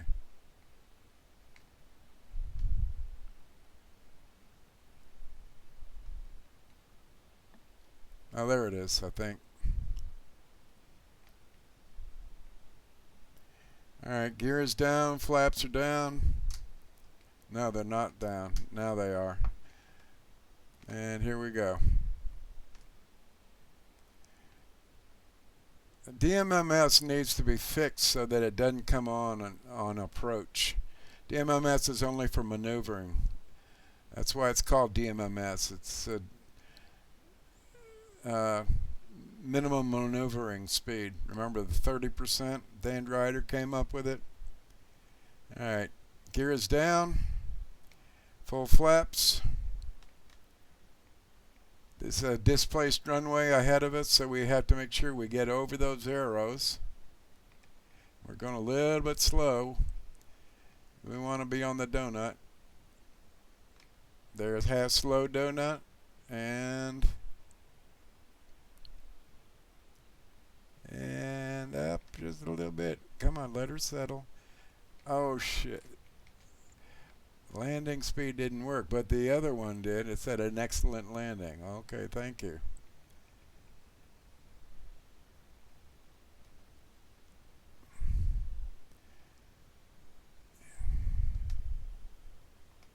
And speed up shouldn't ever come on when we're on the runway.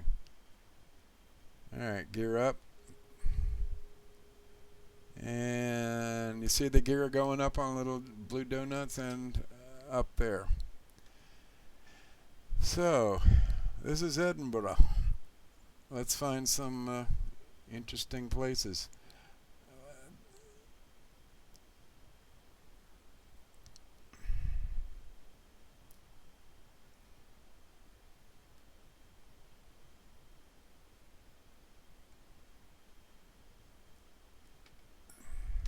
Let's get back over the water.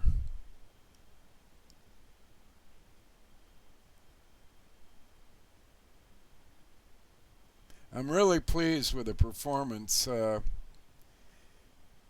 trimming it up so I don't have to push up or down with the joystick.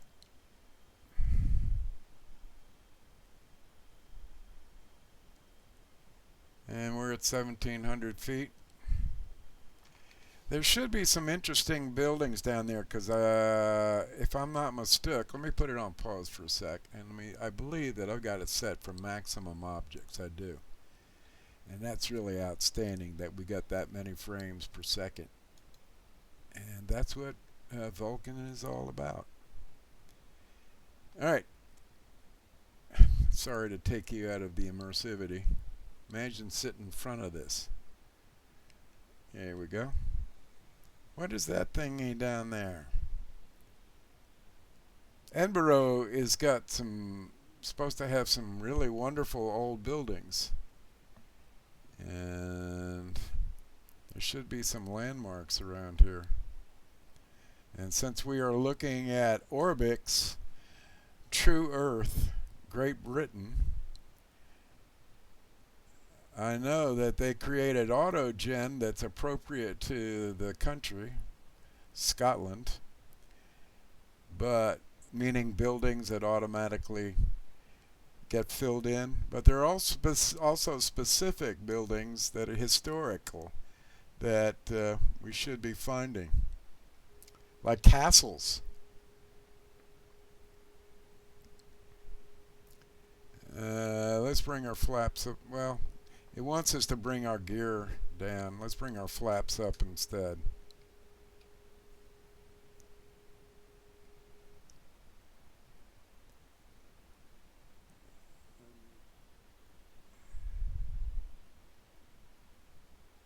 Is that look like an old-fashioned building right there?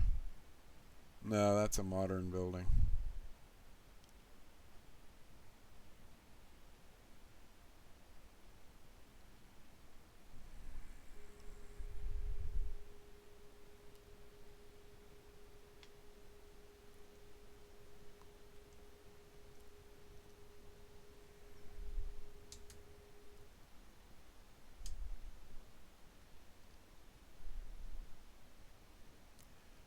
Everything looks rather modern down there. But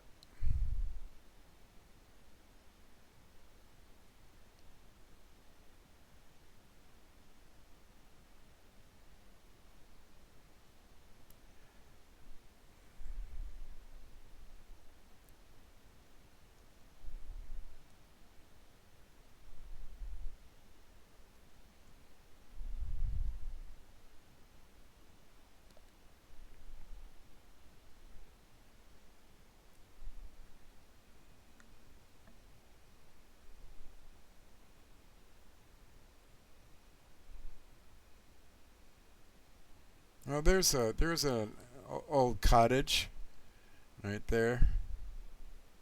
Oh, there's a lot of old cottages. We just weren't looking in the right place.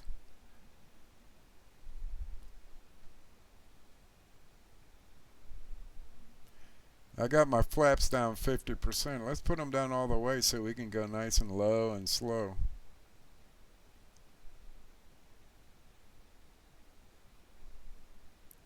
$600 Let's go a little bit faster.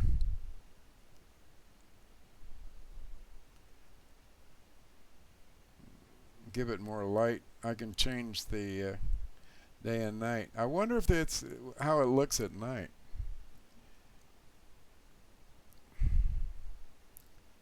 Well, that's kind of cool.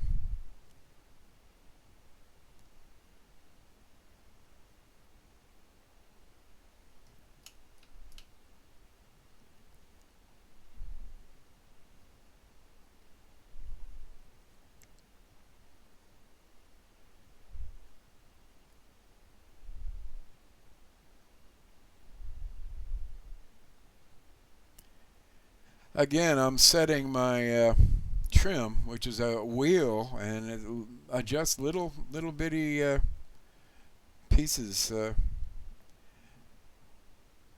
on the back of the horizontal stabilizer that allows you to kind of let go of the steering wheel, as it were, the joystick in our case, and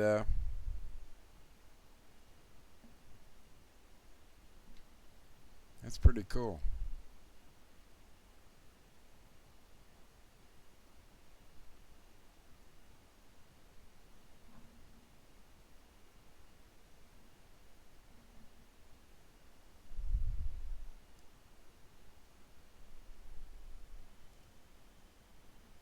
That's almost more fun than daytime. What's that down there?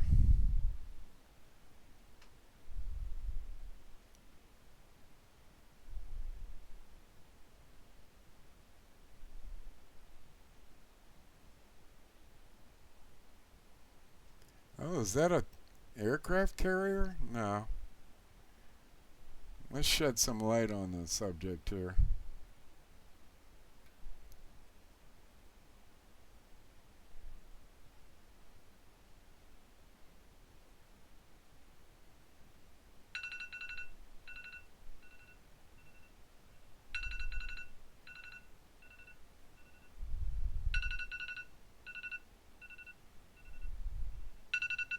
Interesting. Certainly not old-timey. Yeah, and we're way below our 94 miles an hour DMMS. Notice that DMMS has turned red. We need to get up to 94.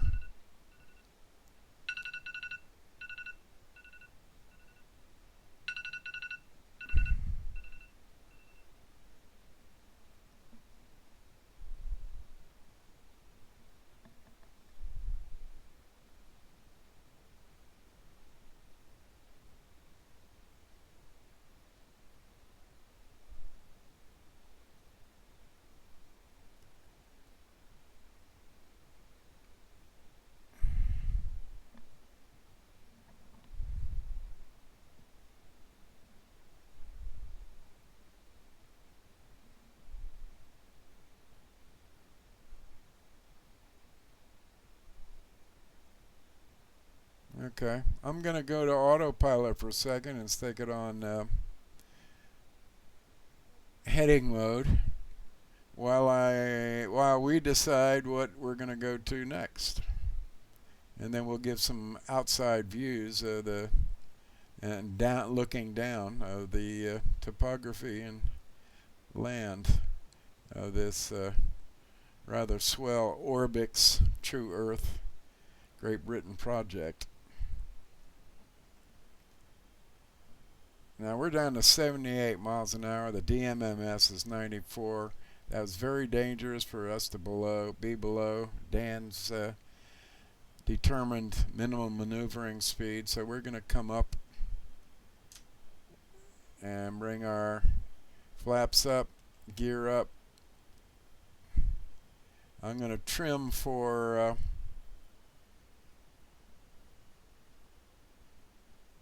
now I'm having problems looking around. I'm going to have to turn off track IR, I think.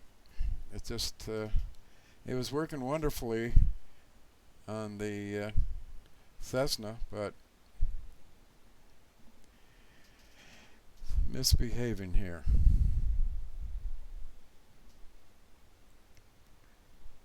Because I need to be able to look down and see the instruments.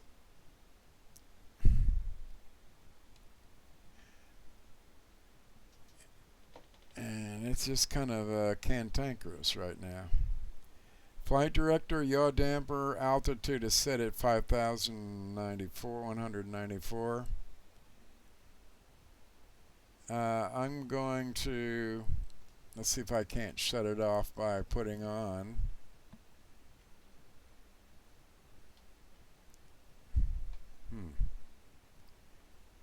Interesting. I've lost my connection to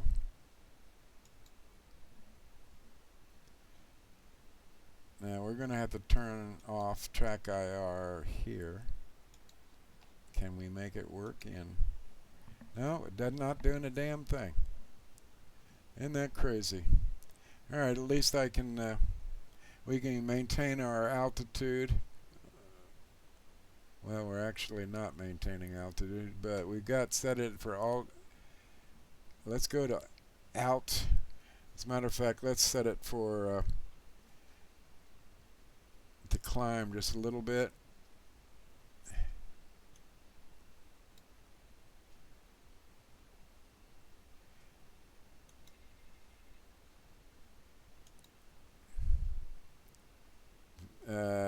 Vertical speed up a little.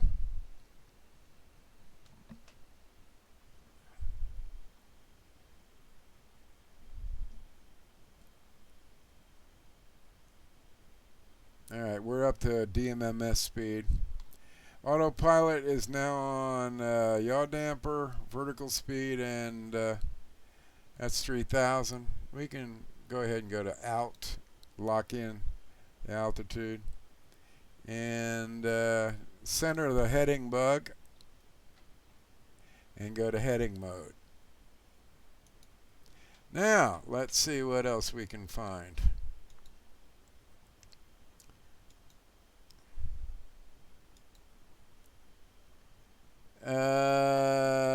Cumberland, Dundee.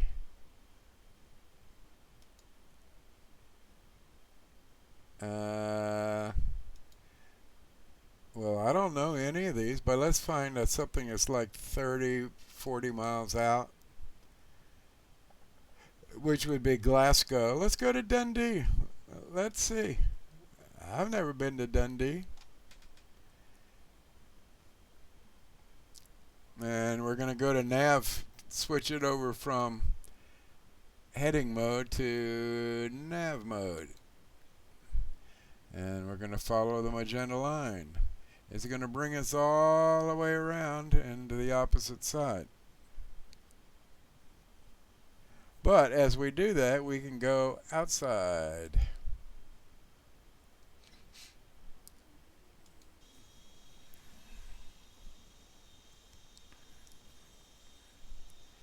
And let's light the ground so you can see it better. In other words, change the time.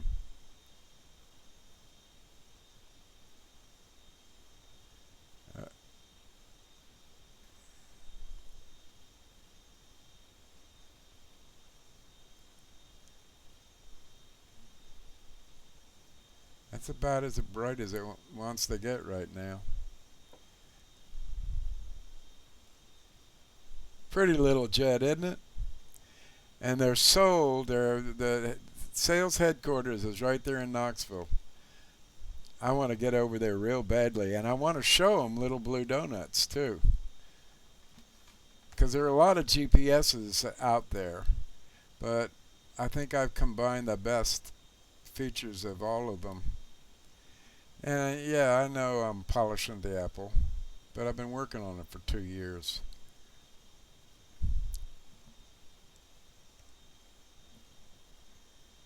212 knots. Let's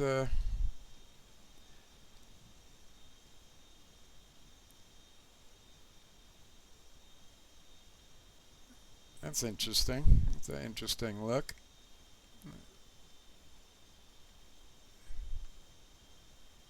Oh look, we're to check flaps. Too fast for flaps. Let's bring our flaps up then.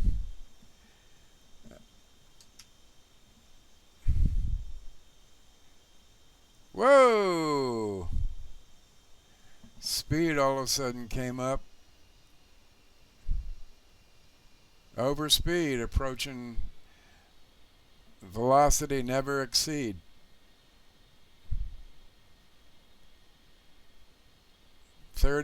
Are we losing our 3,240? I think that's where we had it set, isn't it? We're going out over the water. There's a lot of things to draw, and yet it's very smooth, isn't it? We're up in the 30, up to 40, hitting 40 frames per second sometimes.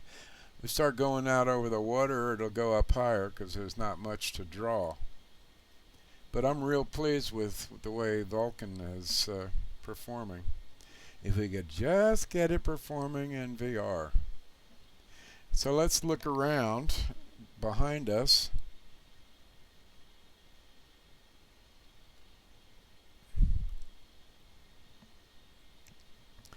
And we're about to be feet wet. Now.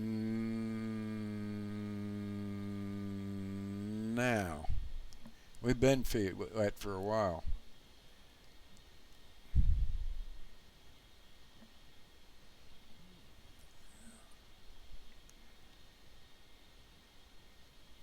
There should be, you would think that with this England, all of England being depicted in detail, that the manual should have at least the coordinates of points of interest, you know? Because we were looking around, and yeah, we saw a lot of buildings, but hell, this is England. We should. That was Edinburgh. This isn't England. This is Scotland. Scotland. And you know, us Yankees need to be able to get an eyeful of some historical shit, you know, before we go home and tell everybody, say, oh hell yeah, we saw a damn castle in Scotland. Let me turn the volume down just a little bit. What's the easiest way to do that? Probably settings.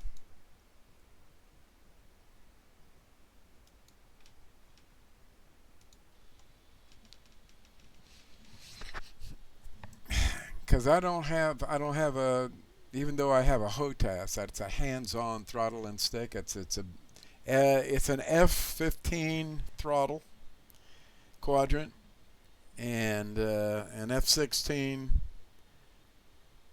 replica of an F16 joystick. And it never occurred to me to assign one of those like 42 buttons. Here's what it looks like.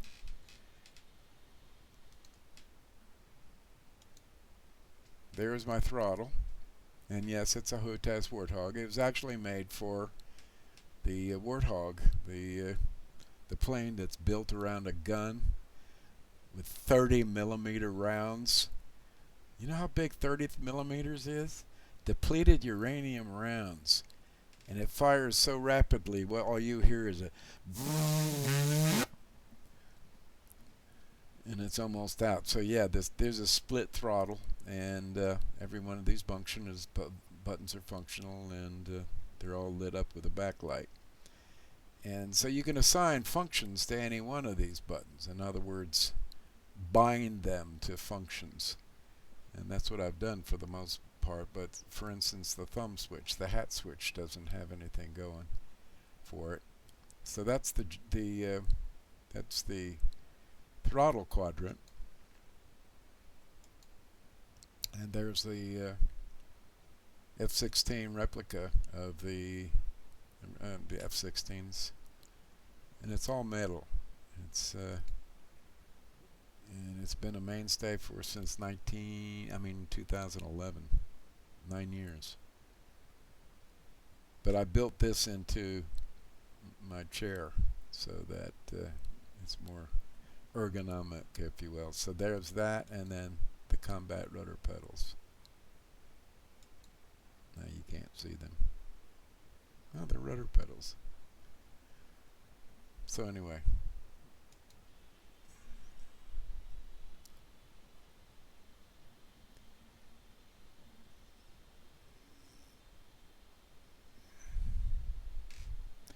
Now I see a shadow coming from the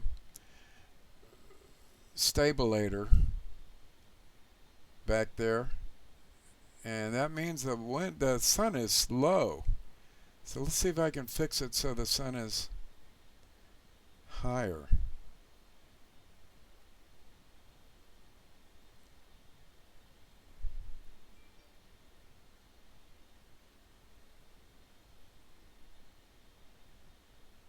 There's the sun. You want the sun to be higher.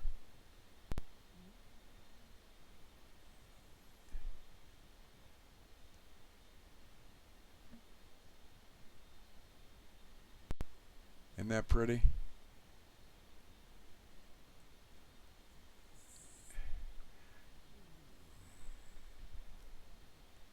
Where did the sun go?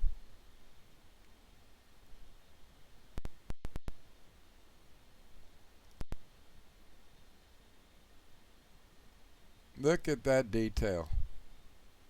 Just amazing. 32 frames a minute, a second. Just smooth, smooth, smooth. Even going at 144 knots. Looks like we got a little airport over to the left. How high are we? 3,200. What is that?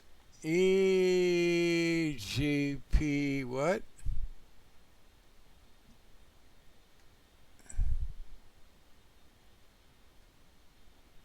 EG. Why don't you just go to find the nearest airport, dummy?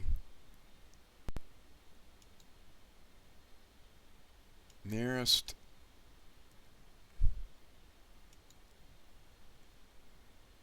airport. EGPJ. Is that it? Yeah. That's Fife.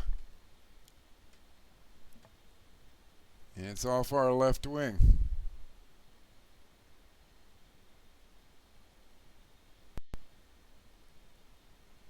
I can't see it.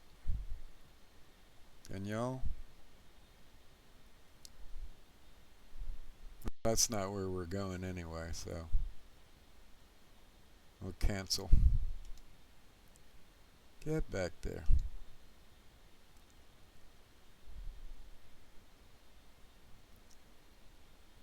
I saw a little stutter just then. 3,000 feet. 3,200.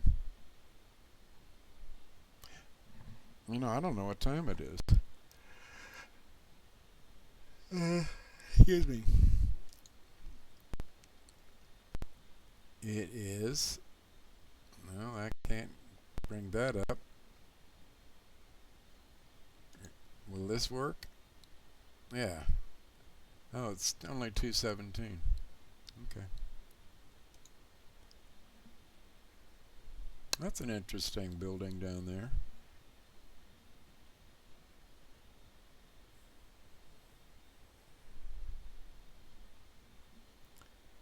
And let's, I wonder if we can go back in the inside and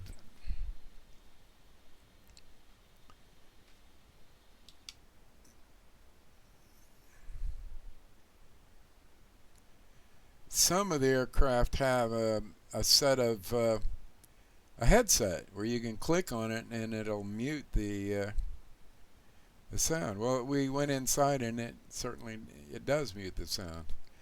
But that's part of the reason that we get a little bit of judder. The damn thing was scanning. Shit.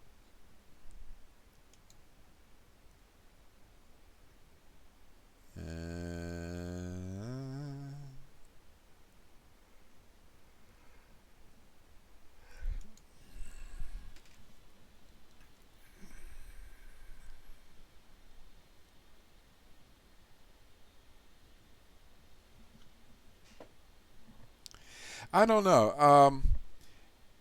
If you ask me, the X-Plane overdoes it with mist.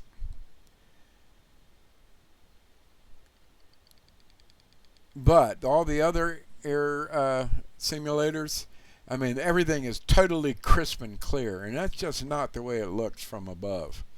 Air has stuff in it.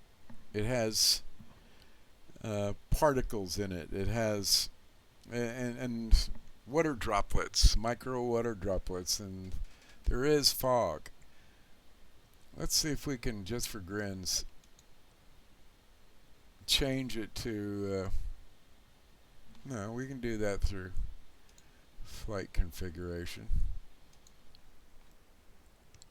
Well, that says clear, doesn't it? Customize visibility. Oh, it's only 7 miles. Let's make it 50 miles and see if that's a different. Set visibility as CAVIC or RVR. Radar runway visual range. I don't know. Is that in feet? Yeah, it is in feet. 4,013, and we had it what?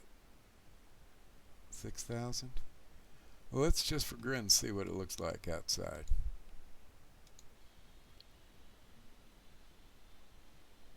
That's even worse. That doesn't look clear to me. Does it look clear to you?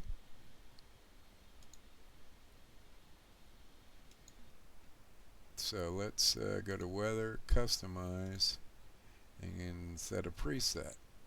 And we'll go CAVIC, clear air visibility unlimited. I did say CAVIC, didn't I? Did it not stay there? How do I know what I set? These are IFR weather settings, so that they're auto land settings, Cat 1 through 3. Stormy. You want to see stormy? Overcast cumulus. Let's see what that looks like. By the way, visibility, we're going to stick back to visibility, and what? Half a mile? No, let's make it more like 17 miles. Let's see what that looks like. Whoa, look at that.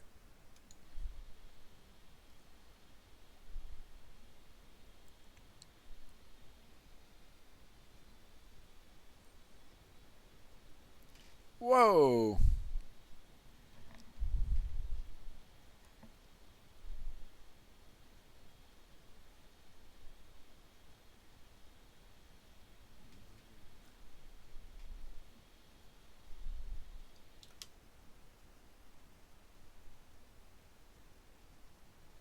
Now we're going so fast that it's just pushing the raindrops off the windshield, but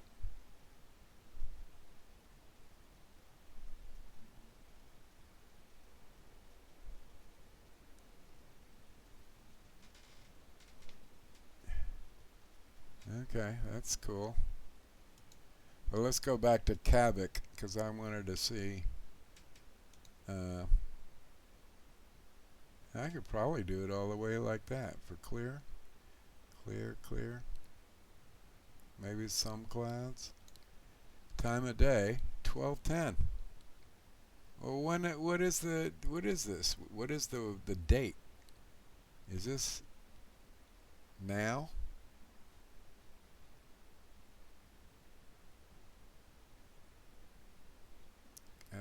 settings. The rest of the simulators, and yeah, I've been using this for 3 years, but I don't ever remember setting the actual date. The other sims you could, so that you could actually have seasonal weather. There's never been seasonal weather with X-Plane, unfortunately, but the flight model is just, nobody can touch it. Everybody that flies real planes and flies X-Plane says, holy crap, this is the way it really flies.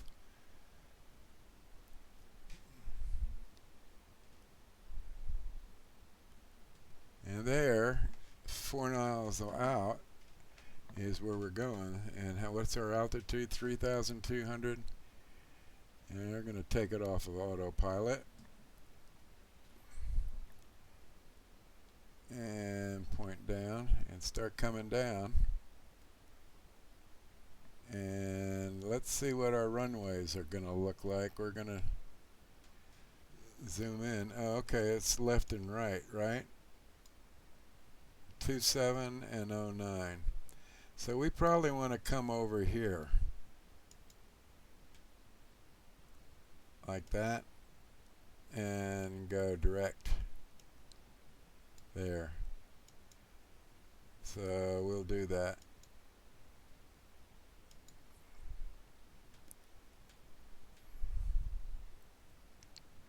And it's going to be off of our left wing.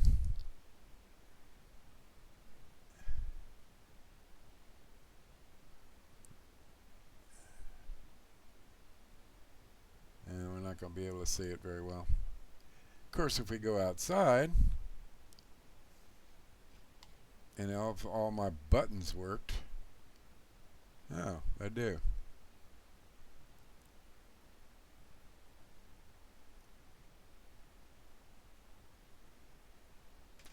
(1,520 feet). What is our speed? 156. We need to slow down a little bit. We can go out and hang that gear and some flaps.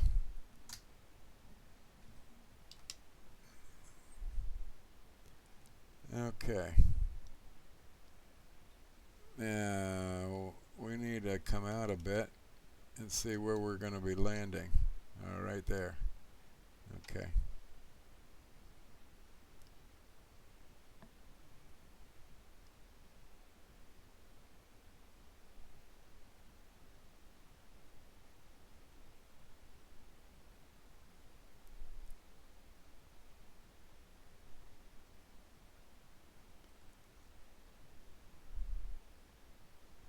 Off our left wingtip.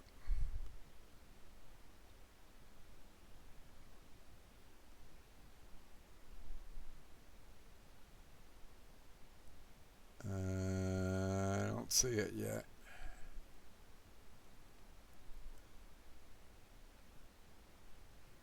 On the donut, huh? Okay. Alright.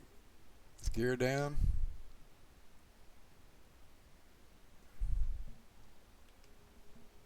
Yeah, it was down. Gear get back down on full flaps. And let's come in, look to our left a tad. There it is, I think.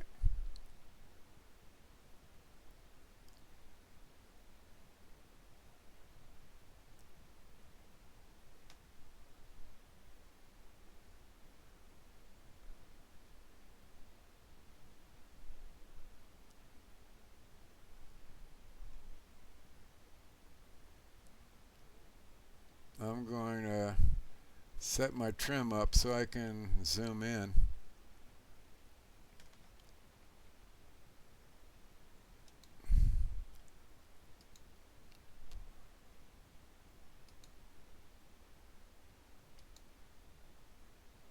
Okay. Full flaps.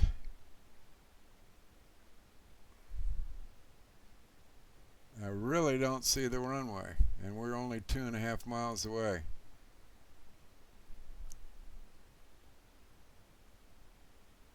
We're a little low. 200 feet. Is that it?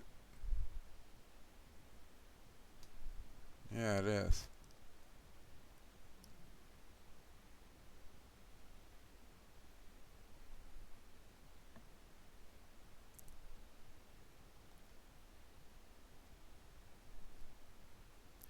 Gear is down, full flaps. You can, LilBlueDonuts tells us that as well. And we need to be between 83 and 91 knots to be on the donut. There's low donut.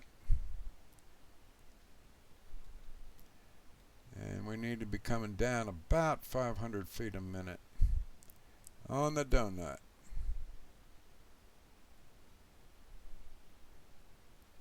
Now normally you have a long flat, uninspiring, uneventful setup. And so I'm really kind of hot dogging. Again, another displaced field. That's what all those arrows are. Do not land here, do not land here. And of course where you want to land is where all the rubber's been laid. 1,000-foot marker. And let it settle, let it settle. Yes. Okay. But damn, it says again, landing speed 0 feet per minute. Oh well, and the other is at 107 feet per minute. So I need to work on the code. You know what? I'm going to call it quits for tonight. Do we have a nice, let's zoom in and see where our taxiways are.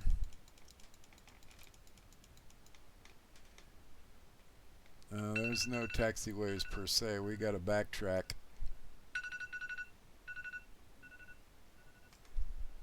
Well, there's a taxiway right there.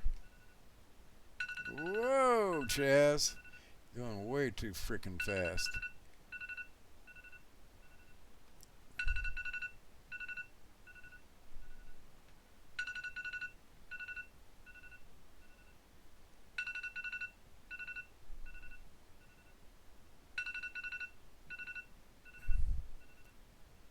Yeah, I got on the grass, but... And here is a taxiway, but it's not shown.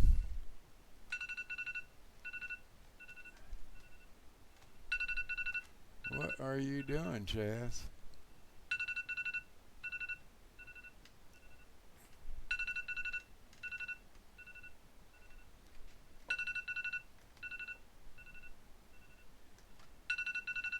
For some reason, my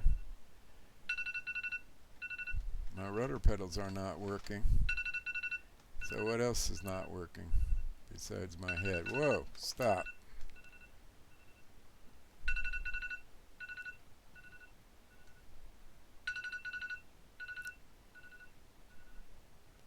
And right about here we should stop and say November 146 Charlie Hotel is clear of the runway. Let the rest of them know. And now you do have to have some speed in order to have rudder authority. But it's not a free gimbaling wheel. If you looked outside you could see that I'm actually controlling it, so there's a freaking problem with it. And it may be that my rudder pedals are misplaced, so I can't effectively put my brakes on. They're toe brakes.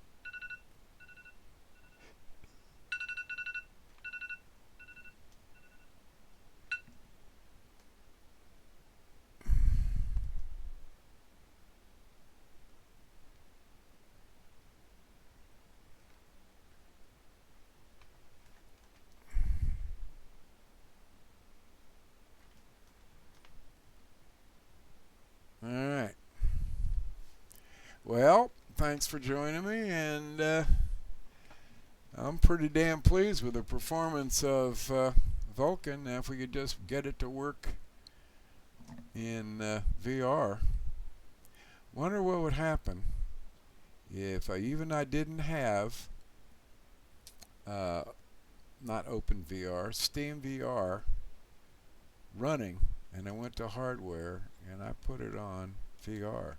Would it load Steam VR by itself? I don't know. Is it showing up? Oh, my headset is off. Let's turn it back on again.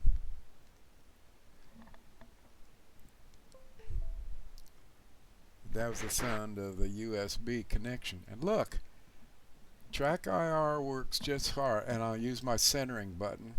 You just assign a button to center. And there it is. I can look up. It is a little slow, and down.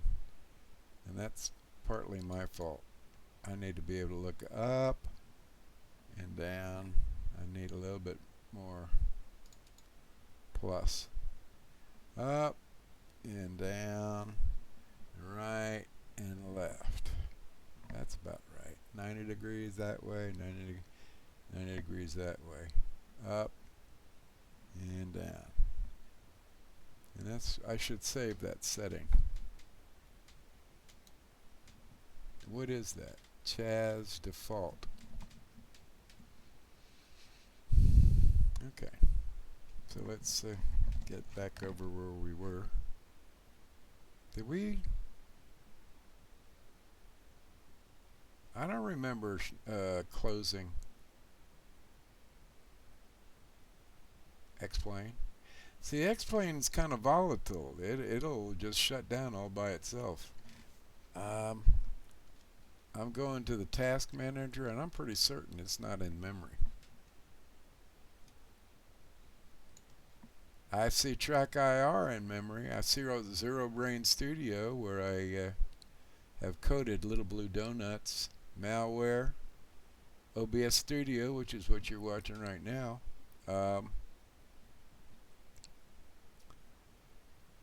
I don't know. Don't know. It just went to the big cursor in the sky, didn't it? All right. So we'll close that. But my eyes are getting a little fritzy, and so we'll get Track IR working. It works with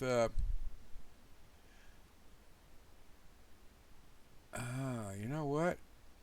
It does work with. Let's see how it works with. We're not going to use VR, because VR is great for me, but it's not great for you guys watching. Let's go to Steam. We're not going to stick on my VR headset, but we are going to use Track IR. We're going to go to Library, and we're going to go to Aerofly FS2, and we're going to play it. And we're not going to play it with VR mode. We're going to play it straight.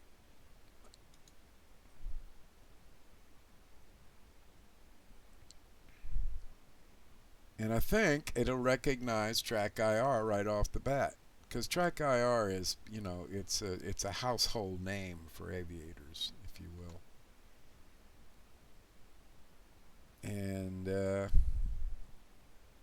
let's go to settings and see if it does controls. Yep. See, it sees Track IR.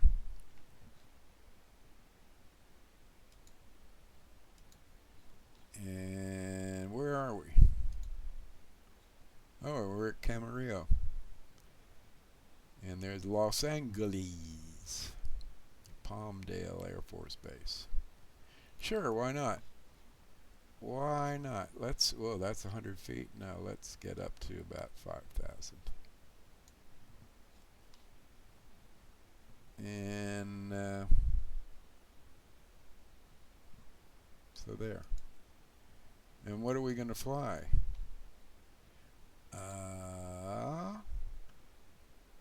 could fly the Dash 800. Why not? You know, if we were flying off the coast of California to Christian's favorite hiking spot, I think we should go there. And that is going to be right there. I think that's it. There's an air base. Is it? Is that San Clemente? Maybe. There it is. Catalina. Catalina, 26 miles across the sea.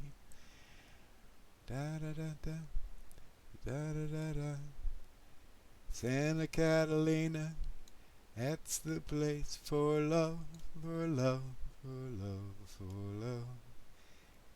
Alright, we're going to get closer and closer. Do a little landing at Catalina. And 4,000 feet, it's going to be a little bit much. So let's get her down to about 1,600. What are we flying?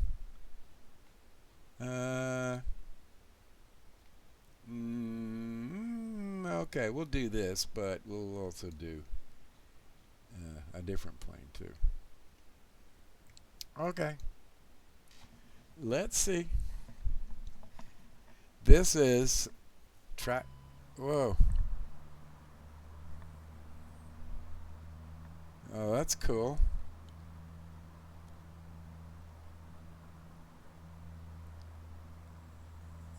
Let's get the sun a little bit higher.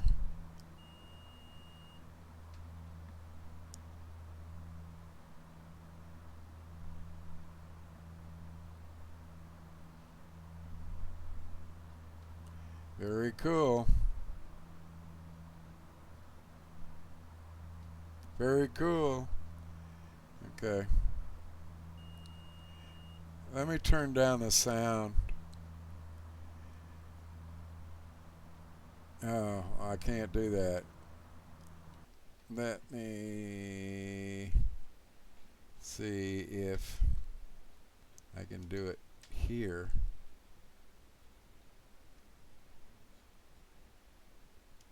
I have not found a way to adjust the sound in Aerofly FS2. So I have to do it through Windows itself. But I can't get that to get out of, to swap over to a different screen. Maybe if I made it full screen, it would do it. There we go. Okay, so let's go to Sound Mixer, Volume Mixer, and let's bring FS2 right around there. The Charlie Clarks are fine where they are. Oh, dummy! I could have done it. I could have done it on OBS right here, just by simply moving the slider. What a dummy! What a dummy! All right. All right. So anywho, so let's go back to here and bada boom, and take it off a pause. Uh-oh. Oh, pause.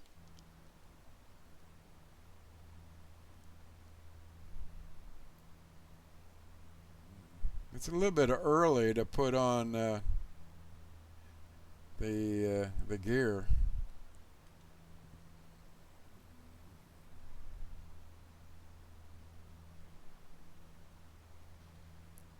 See, that's what the VR headset's supposed to do. That Z towards the screen, and Track IR gives you all 6 degrees of freedom. And there's the moving map, and we see that the KBJX is over that away.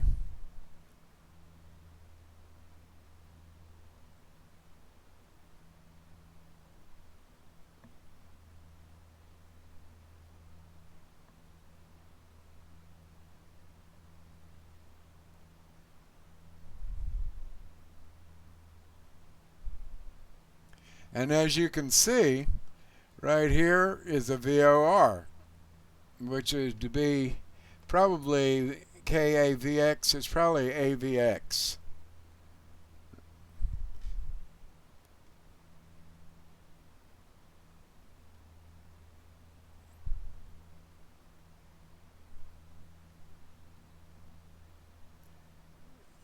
What is our speed? 220. We can hang out our gear and some flaps at that speed. Slow us down a tad. I think I see the let's get rid of that. That's distracting. I think that's the airfield right there.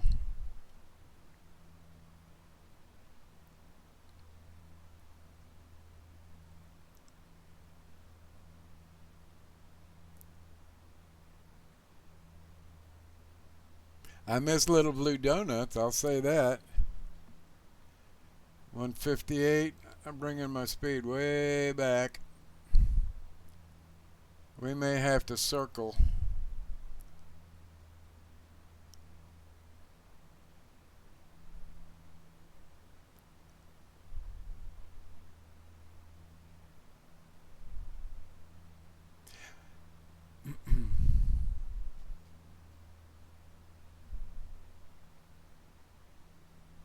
You know what that thing is?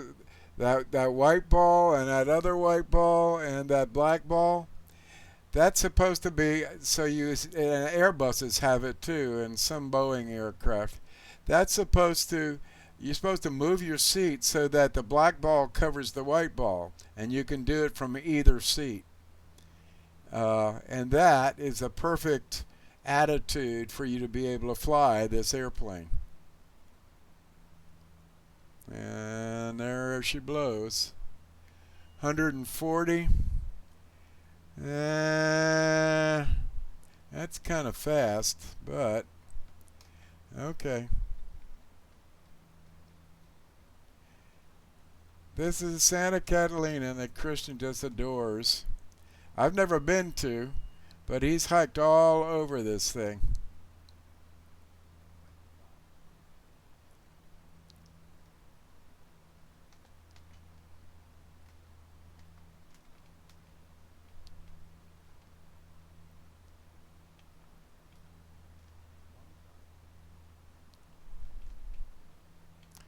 We're going to abort.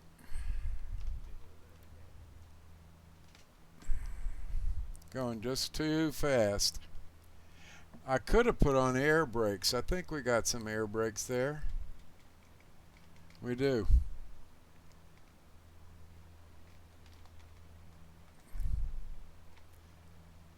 Now we're stalling right now, so I really need to pitch down to be able to, and that's scary to do, but that's the only way you're going to get authority over your surfaces, your control surfaces. All right, what are we going now? 140.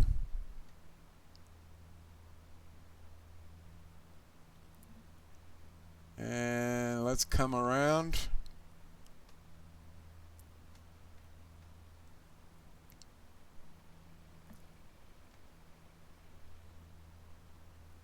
See, we got too slow.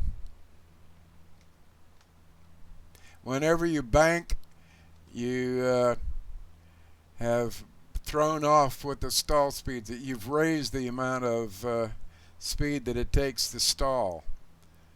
So you have to be very careful with that.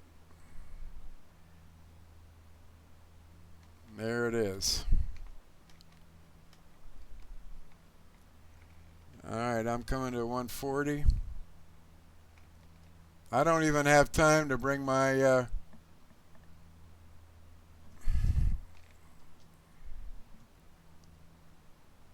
gears down, flaps down. Let's go full flaps. That's, and about 127 is about right. This is a very skinny strip.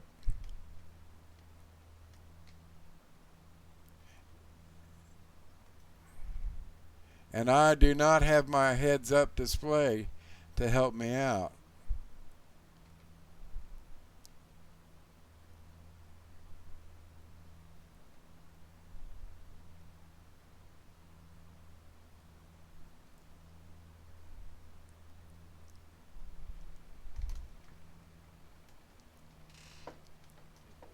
Oh, man. Whew.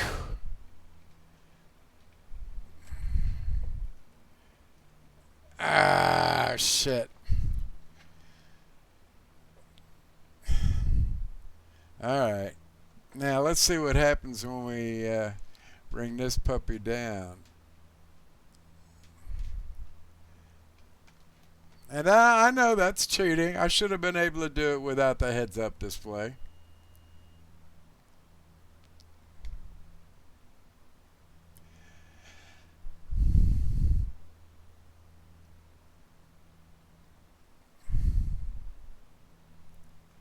So we can see we're going 125 knots. That's about what we want to maintain. We're 2,500 feet off the deck.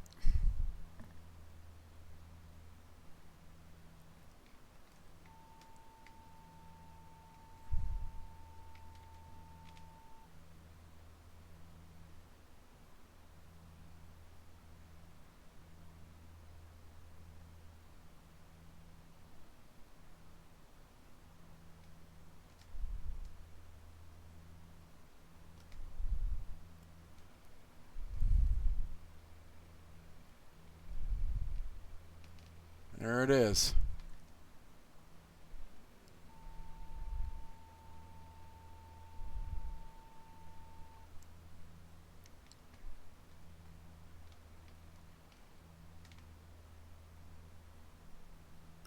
Gear down, full flaps. Here we go again.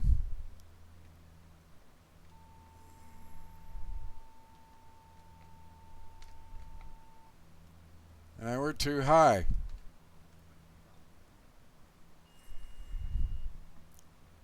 Too high. 170 knots.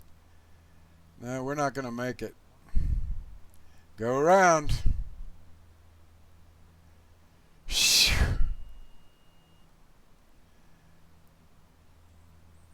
I've never had that much trouble trying to land.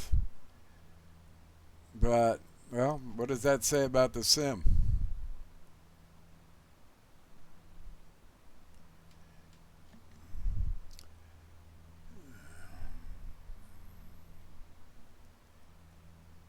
Now we want to be going 135.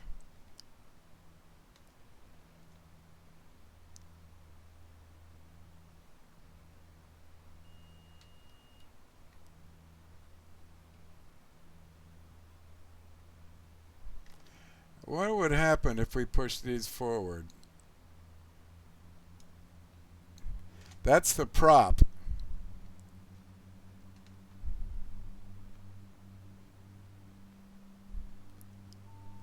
I keep forgetting that that needs adjusting too, and they're not synchronized. So you hear them going whoa, whoa, whoa, whoa, whoa, whoa, whoa, whoa, whoa, whoa, whoa. All right, let's go around. 107. I'm gonna bring our speed up. 115. Nice little 30-degree bank. That's 2,700 feet. That's too fucking. We should have stayed at 1,000.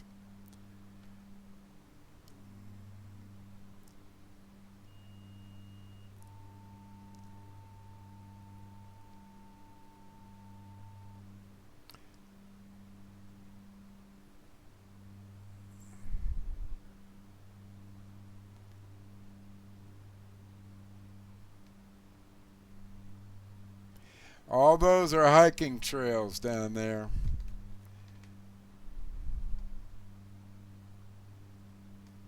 Where is it? Is that it?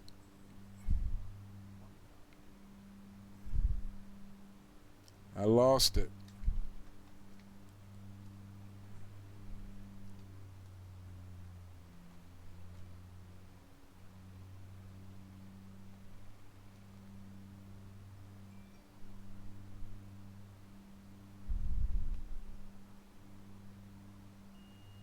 All right, let's get back to our charts for a second, and let's do some nav aid work here. We're going to come in that away,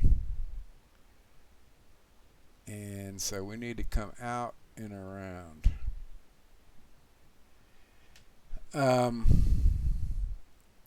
It's KVGT, yes, that's Catalina. And I'm not going to set up, I need to set myself up for it. But let's reset, and let's position ourselves where we're positioned, but we're going to choose Catalina Island, runway 4. Oh, and the elevation is 1,600 feet. Ah, well, we should have paid attention to that, huh? So we're going to come around here and come to runway 4. It's 4 is 04 or 4. This is really, you add a 0. 220, this is 040. So it's 40. And it's right, that's about right. 40 degrees from north. North would be straight ahead, right? Okay, this should be showing up on our display. We can use in lieu of. Yeah, there it is, right down there.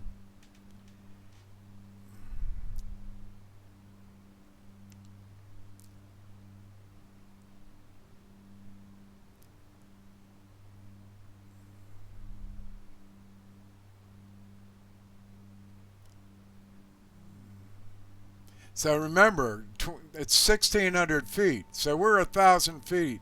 We're at pattern altitude.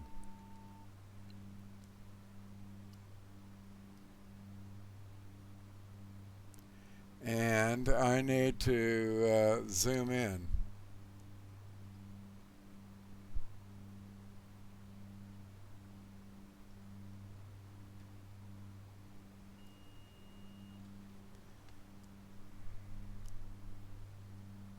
All right. I need to come down. Full flaps, full gear.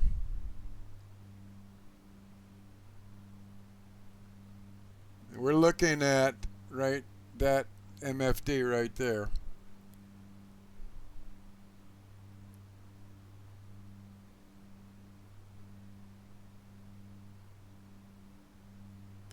Now we should see it off to our right, and there it is.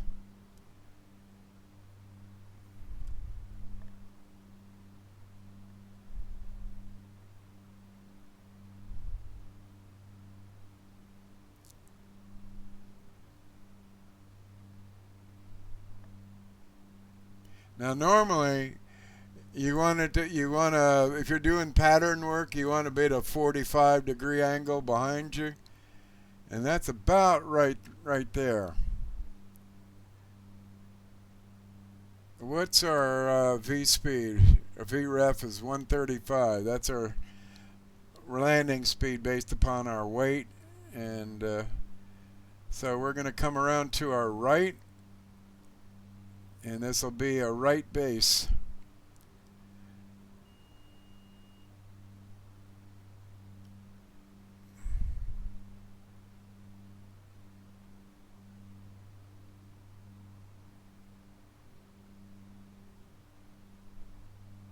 Come on down.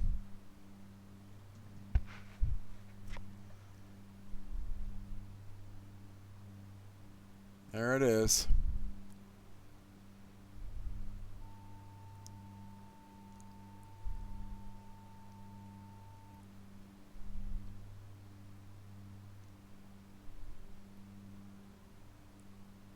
$132 is a little bit fast.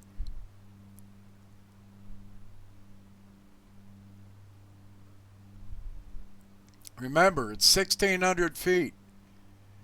So we're now less than 2,900, 1,400 feet.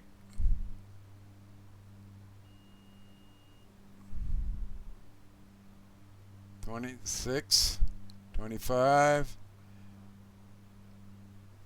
All right, here we go.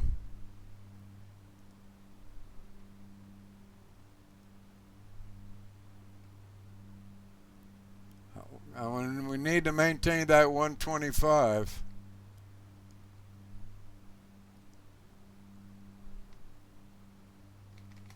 Yeah, we overshot it. Damn.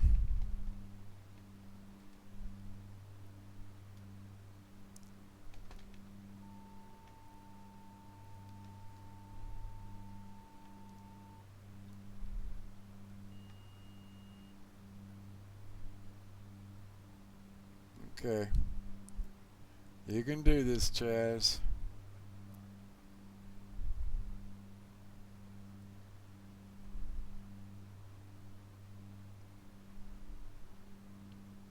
Itty bitty movements.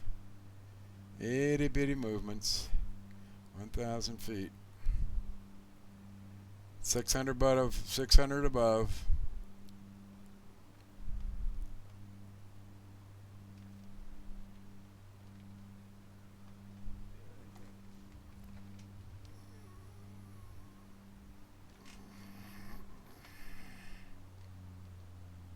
Whoa! Shit, there's a crease in that my seat where my butt was grabbing. Holy shit.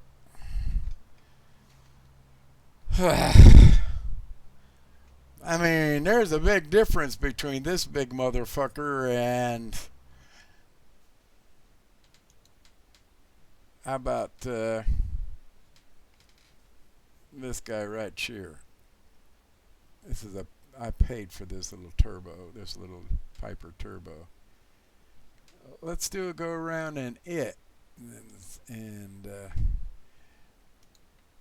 this is a reciprocating engine, and it's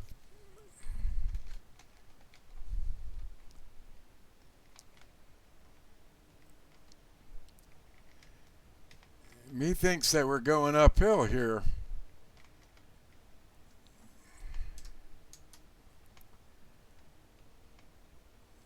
And up we go. And gear up. Yep. This Catalina has been done beautifully well. I mean, I had Christian fly over it, and he said, "Oh yeah, I know that path. Oh yeah, I know this, I know that."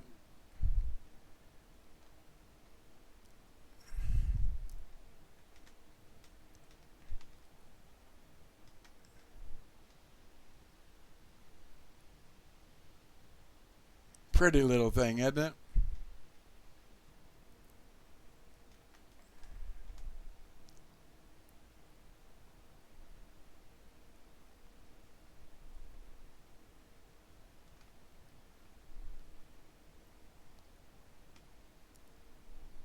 Well, there she blows. Gear down. No, not yet. Not just yet. Get my flaps up. Yep, we just had that crazy ass little lever there. And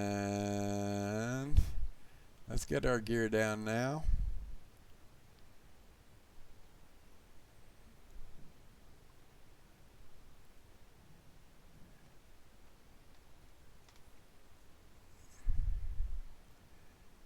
Full flaps. About an 80-mile-an-hour approach.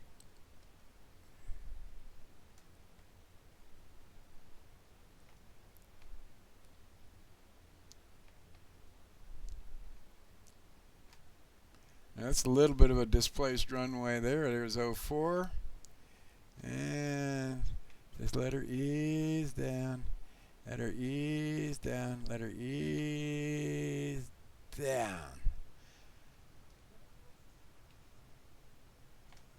And we can go to the FBO here. Little airplane store. Oh, where is it? Oh, it's over here.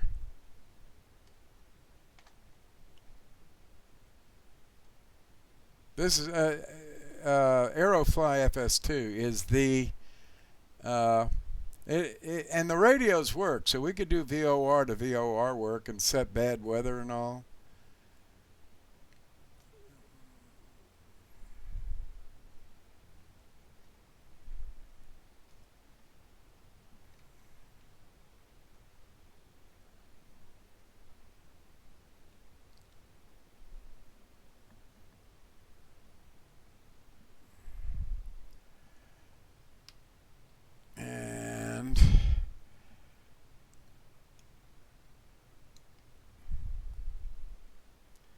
And that's that.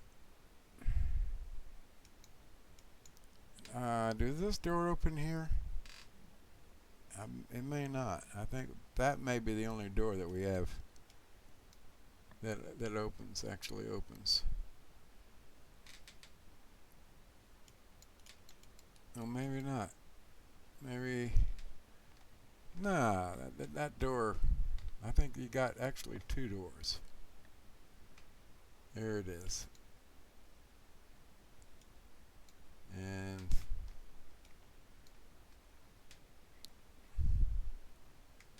did you unlock it? Yeah, I think I did. And what does that say?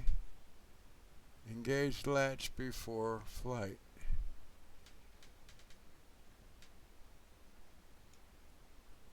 Open. Well, then we should be able to open it a frickin' door, right? Alright, so we can't. Alright. So that was fun. This is called bump mapping. It looks like there's real rivets, but it's an artifact. It's drawn that way.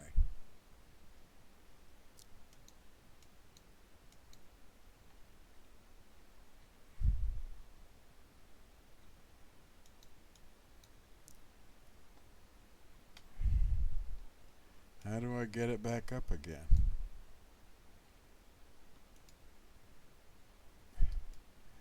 Ah, well. Oh. That's easy enough. And let's shut the batteries off.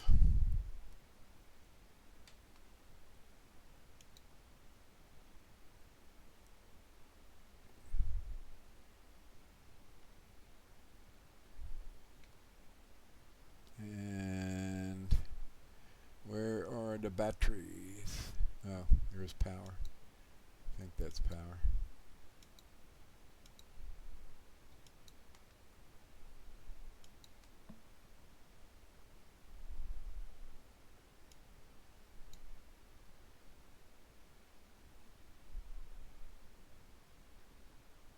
You hear the gyro running down?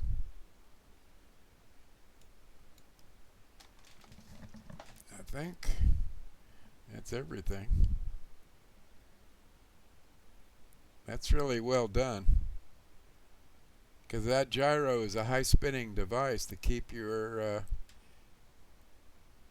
turn indicator accurate in turns, because this magnetic compass is not accurate in turns. And there's a gyro behind this guy, but this will drift, so you need to be able to change. There's a heading bug right there. Do you see it right there? You need, that's not what I was looking at. You need to be able to look here and say, okay, compass is 30. That's what I should be reading here. I'm a little bit off there, so we're going to adjust. And you need to do that about every 10 minutes because of gyro drift. So that's my little Piper Arrow, Turbo Arrow. And you hear the gyro spinning down. This is really well done. Really well done. Okay. I've had fun, and we shall get out of here and exit. And you saw that track RR did work the way it was supposed to. Yes? but didn't for some reason in X-Plane. Now, I will say one thing, and that is that X-Plane with a brand new, I mean, it's only like 2 days old, Vulcan rendering engine. There are a lot of things that are broken.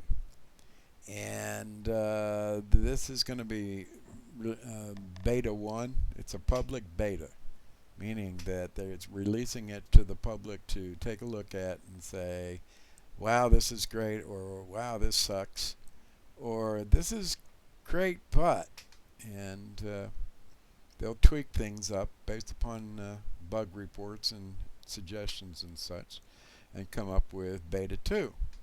And then finally they'll get it to the point where, okay, it seems to be working pretty good now. We've had hundreds of bug reports and we fixed them all, and we're going to do a release copy, at which time it's no longer X-Plane 5.0 B1 beta 1. It's going to be X-Plane 5.0 R1 release 1 when it's ready for release. But we've been waiting for this for almost 2 years, and what a difference it makes. So there are bound to be some bugs that are and they acknowledge that, and we all know that, or we wouldn't be flying the beta version. We'd be flying X-Plane 4.1 5.11.41. So that's how that goes, and thanks for watching, and I'm just going to say, y'all take care of yourself. Take care of one another. Social distancing. I know how hard it is. My wife is up in Lexington, Kentucky, and I'm down on the farm almost 100 miles away, and I miss her dearly, but she's got an aunt up there in a nursing home, and she's been taking care of our daughter's kid, and our brand new 1-year-old grandson, and all things point to her needing to stay up there for a little while. So it's tough, but that's what we got to do, and we'll get through all this. So y'all take care. Chaz, number 1,